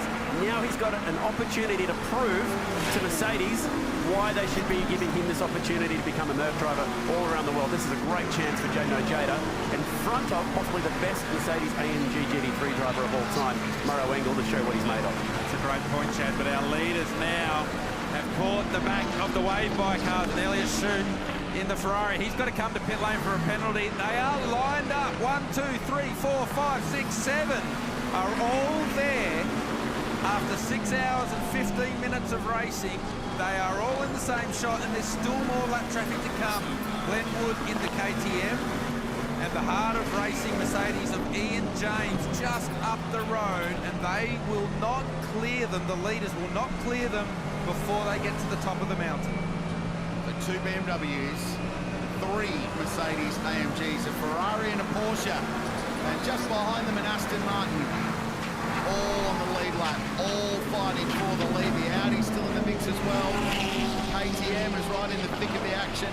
It's Glenwood. He's vastly experienced and very fast and does the right thing and gets out of the way for it up towards the Worth cutting, and then 1 in 6 climb, the gradient up to the top of the hill. And more traffic now. So Ian James, the heart of racing, AMG Mercedes. This is a tricky part of the racetrack. We've seen dramas, but lap traffic already today as they make their way across the top of the mountain. And James is not going to be able to get out of the way before Skyline. They're going to have to queue up all the way down past the dipper. Patience, patience, patience. Frustration, frustration, frustration. I'm telling you that now. This is what have we got here? How many cars is in that line now? Oh no! And that's a GT4 car as well that's just come out of the pit lane. Basically stopped at the turning point. So now it's a drag race. Now it's a drag race. Put the handbrake on to get his thing stopped. They're all so checked up. Poor old Daniel Bilski in the GT4 car. Absolutely mad. It's Ian James in the SPS Heart of Racing car. He knows which way is up. He'll try and stay out of the way, but at some stage he's got to turn in. Now he'll try and stay out to the right-hand side, which he does. That's 1, 2, 3, 4 gone through. But now he's just got to stay on line. There's nothing that Ian can do right now. Stoltz got caught behind James. Remember last lap he tried to go around the outside of the cutting. He wasn't doing that twice. Yeah. So he pulled in behind. It's left him vulnerable to Daniel Serra in the Ferrari. James is now being cleared by Matt Campbell. We're on board with him. Behind him is Jalen Robotha. Behind him is Ricardo Fella. The top 9 are all in the same shot. They've been condensed immensely. Super bit of driving by Ian James coming in the final corner. He left a good car and a bit's width for the Porsche of Matt Campbell to go through. He didn't want to be involved in that just as much as the guys who were going through, because you could almost see Ian working out, how can I let these guys through without looking like I'm playing favourites? Did a good job. That was mega. I love this car racing. Extraordinary, isn't it? What a group of cars and teams and brands and drivers at the pointy end of this 6 hours and 16 minutes into a race. It's extraordinary. Got to the good bit yet. So now Ricardo Fella, who's been trying to pass people into obscure places today, or being caught in between a couple of mags. There's no room there, Ricky. Just wait, just breathe. He's got Jay Robotham behind him in the Valente Rosso Aston Martin. That's not the upgraded car either. It's not the same spec as the car that won the 24 Hours of Spa last year. It's a previous gen spec car. They'll upgrade it as the year goes on. They just wanted to get a 12-hour under their belt with a platform that Valente Rosso team needed and understood, and it's paid off handsomely so far. Here's Ricky Fella now with the same challenge. Ian James in the heart of racing ahead of him. It might be in Ian James' best interest to maybe just sidestep this one and maybe let Ricky Fella through, given the trials and tribulations that car's had. I imagine the patience level is quite low in the cockpit of the 183 Audi. So there you go, and then there's one for your trouble. As Fella went by, he gave Ian James absolutely nothing as they turned into the chase. Degree of frustration, that's cost Fella 5 seconds. He was on the rear bumper of Matt Campbell. Look at the back of this. Glenn Wood's going, what are you, GT3 boys? My KTM's running, it's running good, I'm fired up, I'm going to have a little play with you guys. Have you seen how fast it is down the tube, that KTM? That's a pretty quick little car. Well, and what was it last time around? 278 k's? The quickest of all of them, actually. There you go. He's getting a toll of about 10 cars, but it helps. So finally, Ricky Fella through. He lost 6 seconds in that exchange. Yeah, so you could just tell from the car movement there was a lot of frustration going on. So here we go. He's going to send it down the inside. Thank you very much. And then just moves the car up. Bang, there you go. Next time I see you, do not hold me up. It'll be a harder hit. You'll be delivered somewhere. Farfus leads the race. The margin 1.2. 5.6 seconds from the leader to Matt Campbell in 7th. That's how close it is at the top. BMW continue to lead the Maguires back this 12-hour into the second half of an absolutely cracking motor race.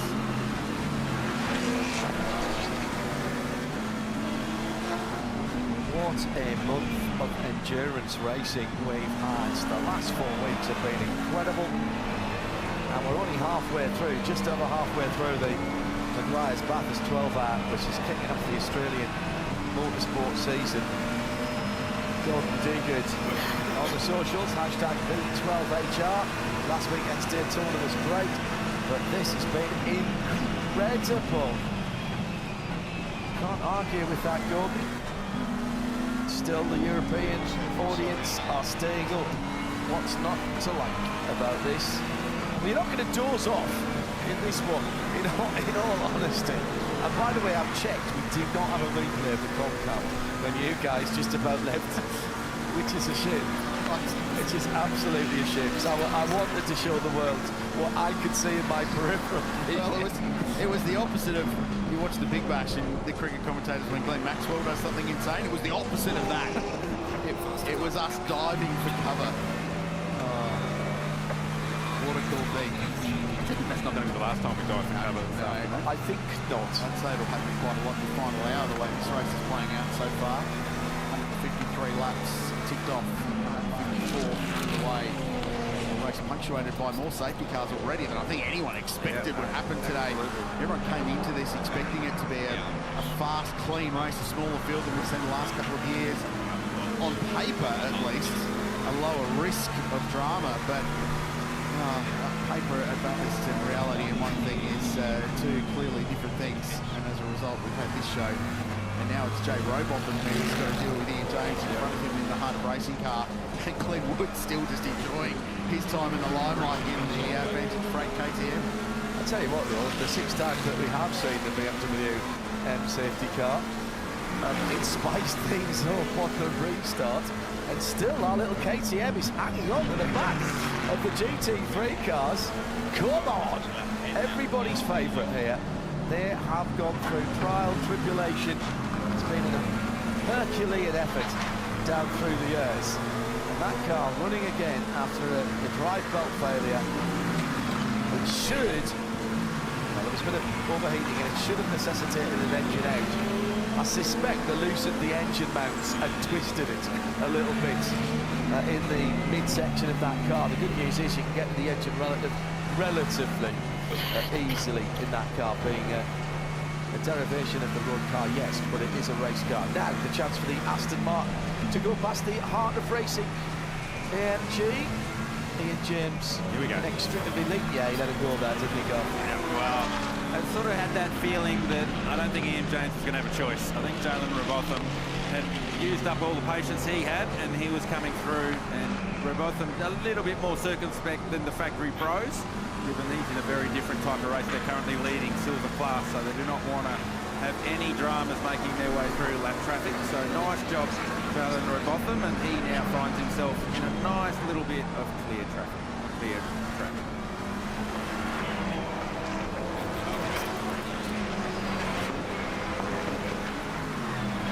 BMWs 1 and 2, Mercedes AMGs 3, 4 and 5, Ferrari 6, Porsche 7, Audi 8, Aston Martin 9. So remarkably, all the brands still in the mix in this one, despite some early dramas for some. This is the Maguire's Bathurst 12-hour for 2025, the traditional opener for the Aussie motorsport landscape. For some, it's continuation of an endurance racing odyssey around the world, from the Middle East to the United States. 22 drivers jumped on the plane from Daytona to get here, some earlier than others. I spoke to Mauro Engel in the week, and he took advantage of the fact that the car that he was sharing at the time, Kenny Bull, was out of the race quite early, and said, I got myself on an earlier flight, bought myself an extra 24 hours in Australia to move on from and get the jet lag out of the system and get himself into the local time zone and ready to go and to enjoy Oz, which is a place to your doors. Absolutely, 13 of them had a flight leave before they got to it, and therefore were 24 hours later than they expected to be, so it doesn't always work well on the logistics side. Perfect chance, finally, with this race dying down for a second, to dive into the Pirelli pit bunker and break apart some of the strategies that we've seen on track so far. I can see the field are catching Brad Schumacher's Ferrari, so I'll keep one eye on that, and I'm going to keep one eye on how this race is panning in terms of strategy. And this is one thing we love about this race, is breaking this down for our viewers. And the first car I brought up is the race-leading BMW. I'll work through this one, and I'm going to throw it to the coverage box. You pick the car, I'll show you the strategy. And for these guys, it's been almost identical in terms of the pit stop pattern to their teammate, the 46, so they're following each other strategically through the race, but they've just been a little bit different with it. They've used Valentino Rossi, so Rossi in that second stint, and again now, I think that's the last time we'll see Valley in the car. But when you've got Varfus, Sheldon and Kelvin amazing BMW. You're spoiled for choice as to who's going to finish at the moment, but they're just doubling their stints along the way at the moment and evening their driving time out with a heap of flexibility and a lot of speed. So it's working out very nice for the BMWs. We can see that, but you can see my numbers that I've selected along the bottom. So, folks, in the comment box, would you like to see? I'm going to take the number 911, please, Chad, defending race winners, because they had to come from outside the 10, and they've done things a little bit differently in holding one of their drivers back. And it's not just that they've been holding Matty back, they've been doing less stops, so fewer stops than anyone in the field. Now you compare that to, say, the 888, you can instantly see the difference with how many times they've been in pit lane. So for the Porsche, the race-leading Porsche, they've been very cautious about where they use Matty Campbell. He's in the car right now doing a double. You'd have to say that they might be lining him up to do the double at the end, but again, they've got a pretty good amount of factory experience to draw from where they're going to finish their race later today. Give me another one. Chad, can you show us car 75, please, Lucas stops? They've said on our screen they've done 7 stops. So how come they've done 7 stops and Matt Campbell's done 5 and they're still in front? One of them was a drive-through. So they did get a drive-through early in the race, which technically counts as a stop, which happened in this period of the race right here. And this is the exciting Kenny period of the race. That was highly entertaining. So we saw Kenny do that part of the race there. He is run and done. They could put him in if they wanted to, but they don't technically have to. And we compare what that car has been doing to the 183, which also has a bronze-ranked driver. They did it slightly differently. Liam Talbot started, did the exact same amount of laps that Kenny did at the beginning, but then he got back in and did that really big stint. So that was a pretty adult drive, that one, from Liam Talbot out there against the pros. Yeah, and Chad, I feel like that drive from Liam was really important in the context of the race for that car, and that's going to pay off for them later with the flexibility they've got. Yeah, so they've got more flexibility for Fella and Beanie, which is blue and white, compared to what we've seen over from this side here with Stolz and Gounon. So they're going to have to go a little bit further in the race. They've done it before, and they did it, remember, 2 years in a row by giving very strong amounts of driving time to Luca and Jules, and absolutely no driving time to Kenny to get that race win. Just finally, 77, because I like what Craft Bamboo Racing have done. And remember, this team came from literally the gravel track. They were backwards and a lap down early on. Yeah, that was about this part of the race. They started with Maxi Gert, so they went for experience at the beginning, with Lucas having not a lot of experience here in the mountain. Lucas Auer decided to hop in that third stint there for a double, but they're going for very much a double stint. Probably seeing the speed that he had in qualifying that they'll choose to finish with Luca in the car, and just casting our mind a little bit forward to when we're going to see these guys get in at the end. If we go to our race rules and we look at under the subject of fatigue, no one's allowed to do more than 150 minutes in the car at any one time. So if you go back, that's 2.5 hours from the end of the race. Somewhere around the 9.5-hour mark, we can expect to see your Campbells, Nons, all those guns getting back to finish the race. Thank you, Chad. Outstanding work in the Pirelli pit bunker, breaking down the strategy for you, the way this race plays out. And right now, it's all a few little variations on the theme to get the same result, but that could, as Garth touched on earlier, diverge in different pathways towards the end. And you'll start seeing teams that aren't quite perhaps in the top 5 go, okay, let's do something different. Let's stay out when a safety car comes out and see if we get one later on. Or let's pit all the time as other teams stay out.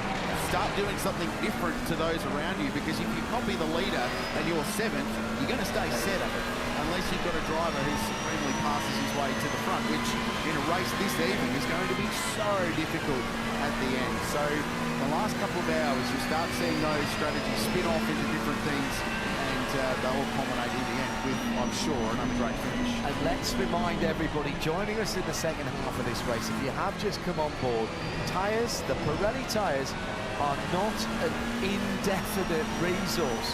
We started at free practice 1 on Friday with 12 sets of brand new Pirellis. And that's it. You got an extra one if you made the Pirelli Pole Shootout. There were extra sets for the bronze only, but they had to be given back. So in terms of the strategy, who's going to have a new set of rubber at the end should they need it? And I think pretty much, everybody's going to want to keep one brand new, possibly even shining set of green tyres, Garth Tander, just in case. It's a bit of a gamble though, because you don't want to leave performance out there, and if you don't use them, you're going to feel a bit aggrieved, aren't you, in the end? Yeah, and that's why in the early part of the race it was more important to double stint there so that you buy more flexibility with your tyre use late in the race. So I think you do. I think if you're coming into the last stint, the last hour and 15, as we come up on the GT4 McLaren, we're on board with Matt Campbell, that's Daniel Serra right in front of us.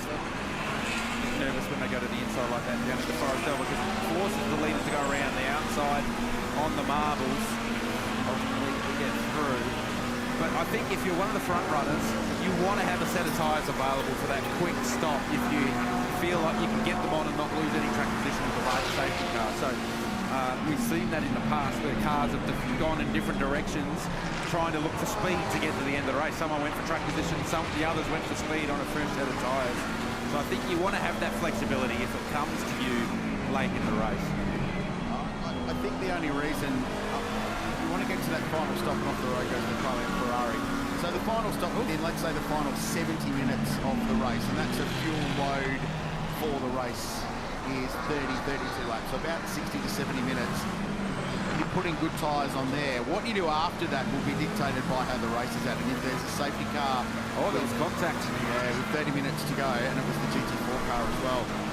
If there's a safety car with 30 minutes to go, that's when you roll the dice and go, right, we'll put our brand new set of tyres on, or a roaded set of tyres for the final stint. Or, if you've got older tyres, do you stay out and roll the dice? Well, we're on board with Elliot Shoup as he goes around at the chase, and Aaron just finding himself in an awkward part of the racetrack there. Unfortunate contact for the number 36 Arise Racing Ferrari. That car has actually got Schumacher aboard at the moment. Down in 12th, second in Pro-Am behind Yasser Shaheen. They are 2 seconds behind Shaheen, so a bit of work to do. 36 car going around at the chase with the belt. Strange weekend for that car. Second Arise. It's been very difficult to get a read on it. Well, it's hard to get performance from that car, for say like your Jackson Evans or what, because you've got to give driving time to the other drivers, the bronze drivers. So because they got 4 drivers in that car, it's much harder to find the groove and be comfortable. And you've got to have a setup in the car that's comfortable for 4 drivers, not necessarily 3 pros. Yeah, I agree. But even with Brad Schumacher, who's been hugely experienced fast here in GT4 Challenge and the Bathurst 12 hour in an Audi product. For those again joining us in the second half, maybe, or just wanting a quick update, we have 3 cars who I think you can put the Sharpie of Doom through on your spotter guide. The 222, 222, who's got Taylor Motorsport car. Unusual and uncharacteristic slight error by Craig Lowndes at the top of the mountain. Clip the left rear. Meantime, the battle in front of the field is hotting up again. Valentino Rossi having to defend his second place fairly stoutly there as he went into Hell Corner. There's Jason Ojeda. He's right there, Jaden. Just trying to get a little bit of the drag. BMW does pull out the slower corners very well. Yeah, it's got plenty of straight line handling, does that BMW. So, looks to me, remember when the M4 came to Bathurst for the first time in the heat of the day and really lost performance? Yeah. And they were in the game early and then they just disappeared as the day got warmer. BMW have done a great job of rectifying that, because the Ferrari, to me, looks like it has definitely lost performance as the sun's come out and the days got hotter, but the BMW stayed far more consistent than it did in year 1 when they first came with the M4. Just before this all kicks off again, I'll continue with the retirement. So Craig Lowndes the 222 with a left rear drive shaft pulled right out of the transmission. Ryan Sorensen in the McLaren Artura put a wheel onto the curb at the top of the mountain, speared across and bounced back into the road, actually. Heavy contact as well with the Valmont Racing Tigani Motorsport machine. That car's back in and running again, and the other car had the spectacular and big accident at the top. Now Stephen Grove, the Grove Racing AMG. That car airborne for a moment after contact, side-by-side contact with the Express 75 Express car. That was Will's racing incident, by the way. I do think it's important to say that the race control took a good look. That party Saturday night was lit. Yeah, see what happened with Tommy? What? Him and Sam were both drinking and taking some kind of pills. They took the same thing, but Tommy got pretty sick, and it was really scary. Is he okay? Mixing alcohol with drugs can be deadly. But it's not just mixing. Taking pills that weren't prescribed to you or sharing drugs can end your life. Remember, it's your body, Your mind. your voice, and it matters. Complete connectivity from Mediacom Business. Rossi, Ojeda, Engel, Stolz. How's the names? And then another 5.5 seconds down the road. Here's Daniel Serra and Matt Campbell. Ricardo Fella next in the 183 Audi. And then go past the GT4 car. And then we'll pick up that Aston Martin, which continues to be so strong today with Jay Rogoff behind the wheel. So 5 hours and 24 minutes to go in this race. They're all playing their way towards the next round of pit stops. All the brands represented in the top 10 of this race. They're all on the lead lap, fighting their way towards the final phases of the 12 hour.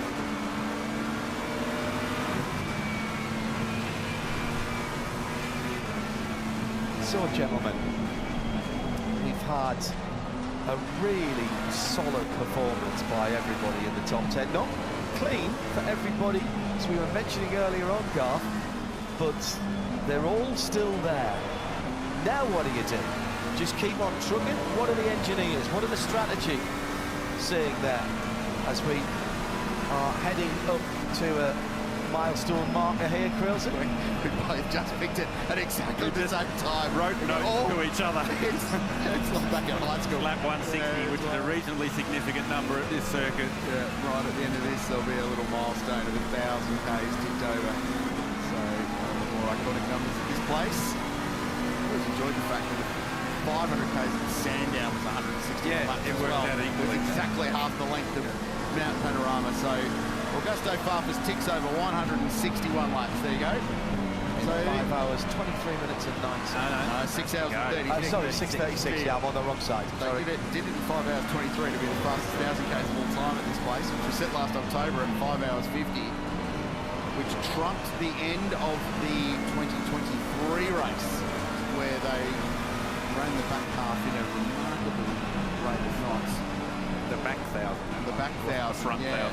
No, the back 1,000. I think it was running about 5.5 hours. That's crazy fast. So it is doable. So, look back to what I was about to say. What are we doing now? Where's the next strategy play, you two guys? You've seen plenty of racing around here, Garth, you've been part of it. We've seen these pockets of real hard racing excitement that then people ease back again to get themselves back into the rhythm and go back to plan.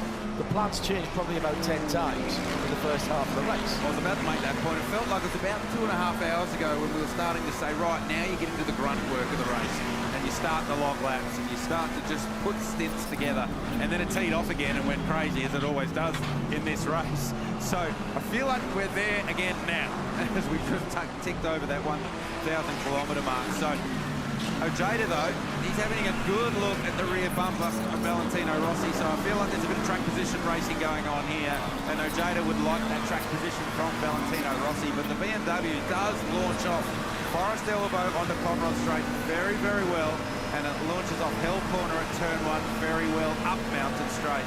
That's what makes these cars strong. That's what you need at Bathurst. You can't pass across the top of the mountain, so it doesn't matter if you're fast up there. You do all the passing here at the end of Conrod, or you do all the passing at the end of Mountain Straight. That's where these BMWs are strong. Which is interesting, Krilsey, because that used to be the strength of the AMG, didn't it? Yeah, but balance of performance changes over the years, and the way the teams run the cars changes to get the most out of what they're given in terms of ride height, in terms of aero, in terms of engine air restrictors, all the various components that go into it. So yeah, the Merc's not the fastest car in a straight line at the moment. The BMWs are strong, and it's not relevant at all now, but when they're fighting it out for the win at the end, if you're a BMW and you're in front, you're really hard to pass. If you're a BMW and you're behind, you can overtake. You might not be able to do that in a Mercedes AMG. Well, there it is, the Sydney Opera House. Sells itself, doesn't it? What a scene it is. And Sydney Harbour just in front. Spent time in there, Garth, over here. But I reckon you would have had a couple of PR moments in your journey race car driver. The old cliche PR shot on the bridge. The old go climb the bridge, get the photo from the drone or the helicopter over the top. Before. No, never seen that before. And then also hanging out around Sydney Harbour. Great part of the world. Been a lot of comments about our super slow-mos this year for those watching both here in region and further afield. They were some of the best shots I think we've ever had as the sun was coming up. We were able to look deep into the cockpit, effectively into the driver's eyes, and see how the sun was affecting their vision.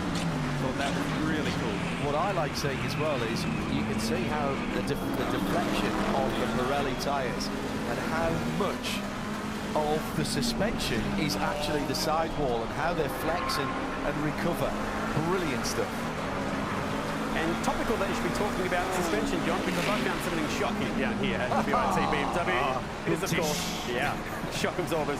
We're chatting about the KW V6, and this is the componentry that is currently inside the BMW that is helping power to the race lead. It was also what was in the Porsche last year when it won at Bathurst in the 12-hour. Now, what makes this so cool? To swing it around, I'll show you all the bump and rebound settings.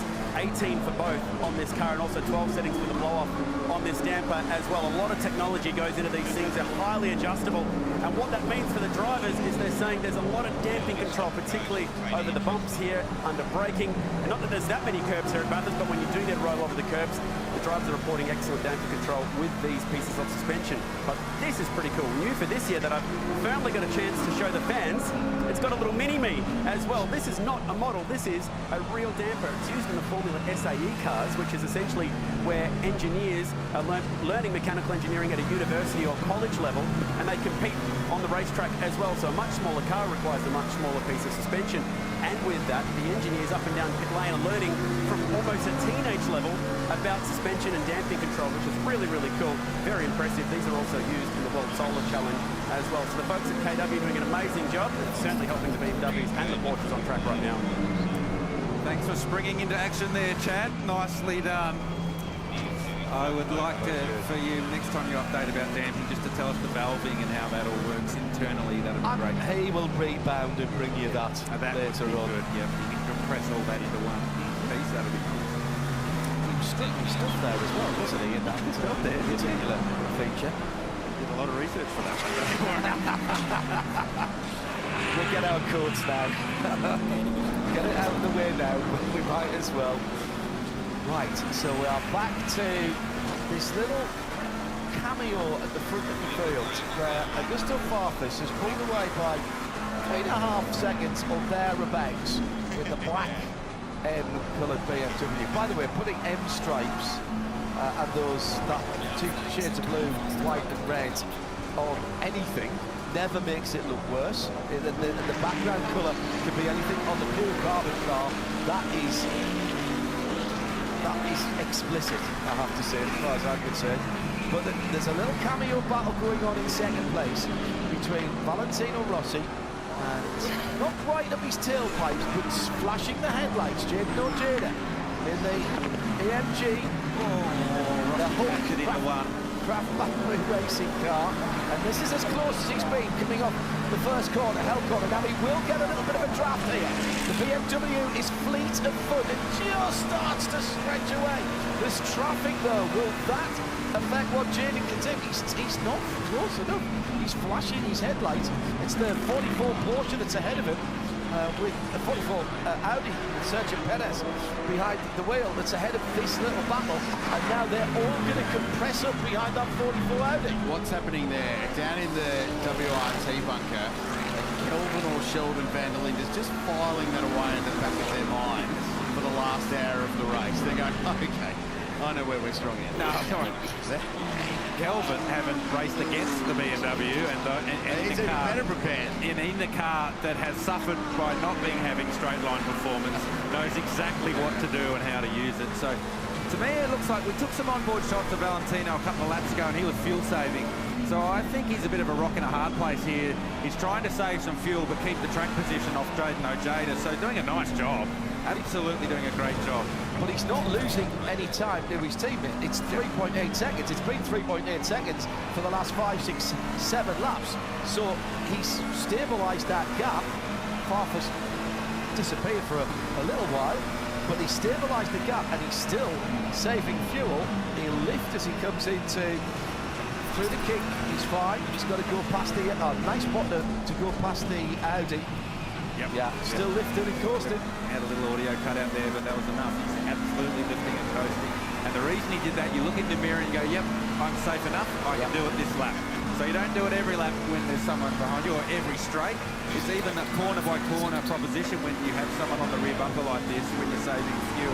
If you feel you're safe, you do it. If you don't feel you're safe, you keep it pinned and drive it normal. So they're 20 laps into this stint, 21 laps now into this stint.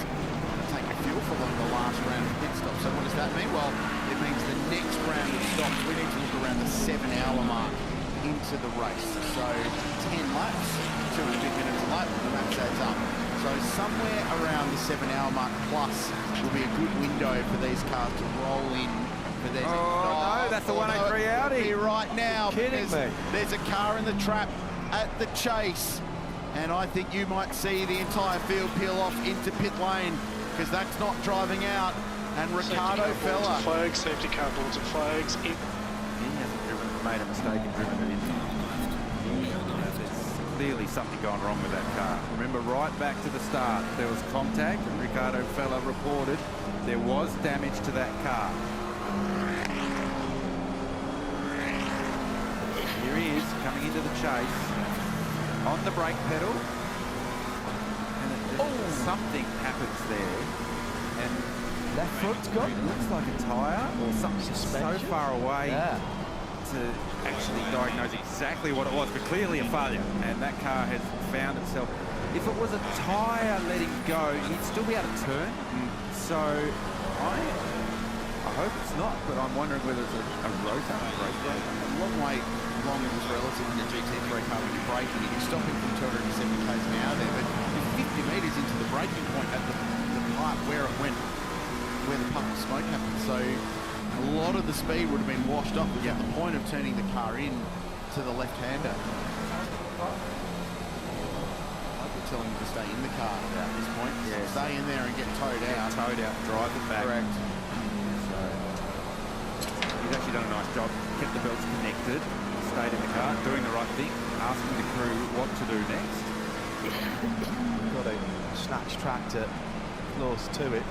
Brock Feeney, disappointment. So Richard Craill was tempting. The next round of stops weren't too far away. Brock Feeney was suited and booted and ready to go to climb aboard this car. And unfortunately, that's not going to happen anytime soon. If they are able to get that car out, they are going to be laps down.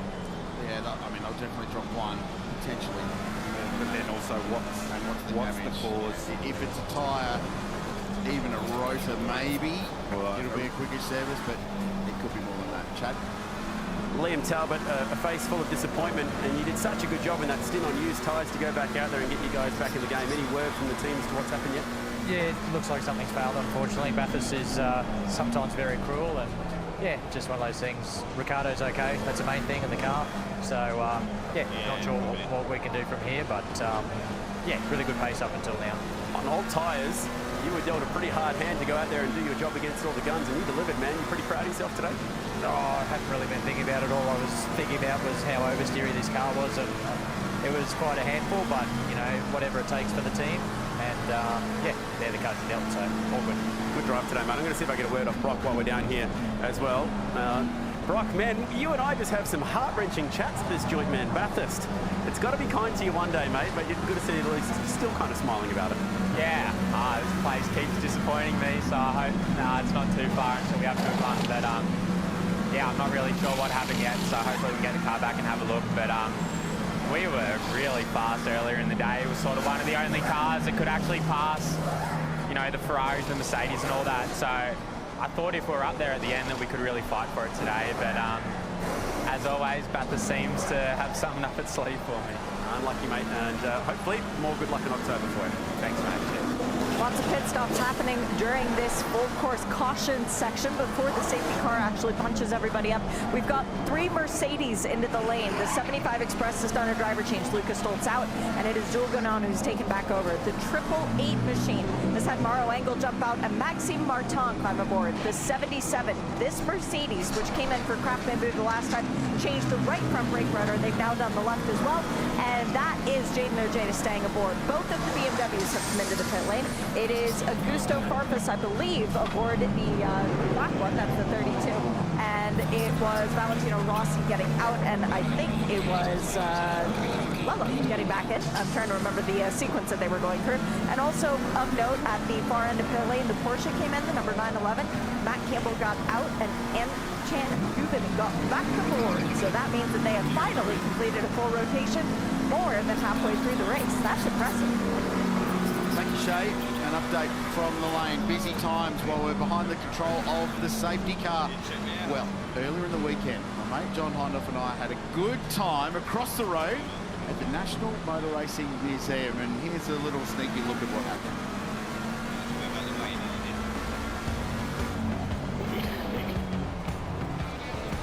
When you come to this part of the world, you need to check out some of the great local heritage. And when you come to Mount Panorama, you have to come to the National Motor Racing Museum.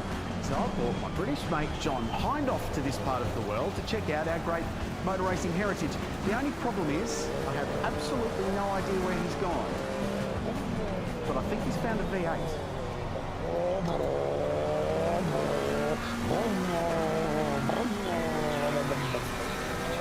Mate, what are you doing? What? This is one of the most iconic racing cars in Australian history. Yes. Why do you think I'm sitting in it? Are you enjoying yourself? This is where Bathurst started for me.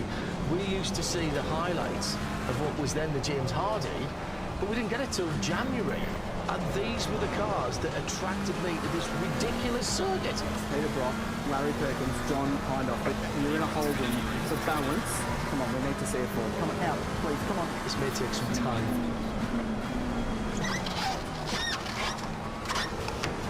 The floor is so slippery.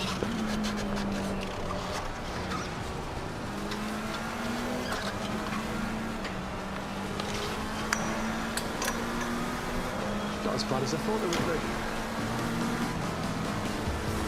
From one genuine Bathurst winner to another one, and another one part of an amazing 1-2 finish at this place as well. And this one also has a connection to my motorsport upbringing because Jackie Hicks came, drove and won. Jackie, of course, who when I was a single mod in the 1960s and 70s, I was hearing about him and Derek Bell. Incredible to think that he came here and drove something so different. Moffat Ford Dealers Falcon 77, the famous 1-2 result, and how cool he's back this weekend to be reunited with this car. But it's not just Bathurst 1000 history in here, John. There's some 12-hour classics here as well. I think we need to go and see those. Let's go. Come on.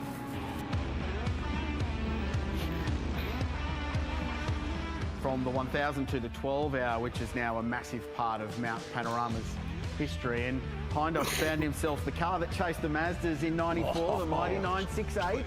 You know, Krillsy, this is one of just 4 968 Club Sports that were converted to Turbo RS specification in right-hand drive. The originals were left-hand drive, but this is glorious. I think this is actually better than my 968 that I've got back at home. Do you think I can take this one with me? I think you'll need to talk to Brad from the museum first, mate, before you do that. Hey, from the 94 car to the 2016 McLaren, this was a famous race, an incredible race, and SVG just doing SVG things. Qualified with a new qualifying lap record. It's Van Gisbergen does a 201-2. Chio-san chasing him down in the Nissan and just missed out. Chio is on an absolute tear. Jane Van Gisbergen, he's going to win it, but just... Oh, what a race. And, you know, I could stay here all day. We could stay here all day, but we've got to go somewhere else. We've got to go to Reckless Brewing, around the corner. Right, so we're not driving. So no, we need to book the taxi. Did you book the taxi? No, did you book the taxi? I didn't book the taxi. Let's go get the taxi.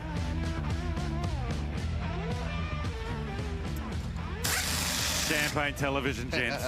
Champagne television. It's great over there, isn't it, at the Bathurst Motor Museum? We had a lovely afternoon. And off the back of that, we've got something for next year's race, and you two reckon you can do it. So a driver change. Oh, no. I reckon I can do it. Well, you both have said that you can do it. A driver change in GT3 car can be done Well, we think the sit-still time in these pit stops is 45 seconds, okay? So a driver change has to take place within 45 seconds. You two think you can do it in and out, so a change, not just John getting out of the car like what we saw there. 22.5 seconds. And we had to that was. speed the vision up on that one. So you two think you can do it in 45 seconds. So next year, for next year's telecast, that's happening. Yeah, absolutely. I'm committed to this. Okay. Absolutely. Okay. Comfortable. My only We'll caveat. get the hourglass ready. Can we please do it in 05? Because No, it's a GT3 car. No. Those Group C cars are like walking in and out of a sofa. It's in a GT3 car. They're actually not. Shay? I'd like to even add to this challenge because I think Garth and I should go up against you guys. And we should Done, Shay, done. We'll go side by side. You two don't even wear one of us. We're not having that. Hey, don't change the rules now because the competition's lifted. Do we get to pick which GT3 car? Because I know which ones are easier to get out of. There'll be a balance of performance issued here, JH, for you and I against these two. Don't stress, Shay. We've got them covered easy. Yeah, well, I was going to say the only problem is if you guys pick like an Acura NSX versus, you two getting in and out of a, say, Mercedes, that would be slightly different. But I still feel good about Garth and my chances. No, there needs to be a BOP. No, don't. No. Is that a balance of pace? No. Mate, I'm happy to give you a 10-second head start. I think we need a 25-second head start. No problems. Oh, okay. Helmets on, everything. 25-second head start? No, I said 10-second head start. No, you just went 25. No, you said yesterday that you would give us the full 80 seconds and still didn't think Well, you could I do feel it. like it's going to be more than that anyways. Okay. We'll find out next year. All right.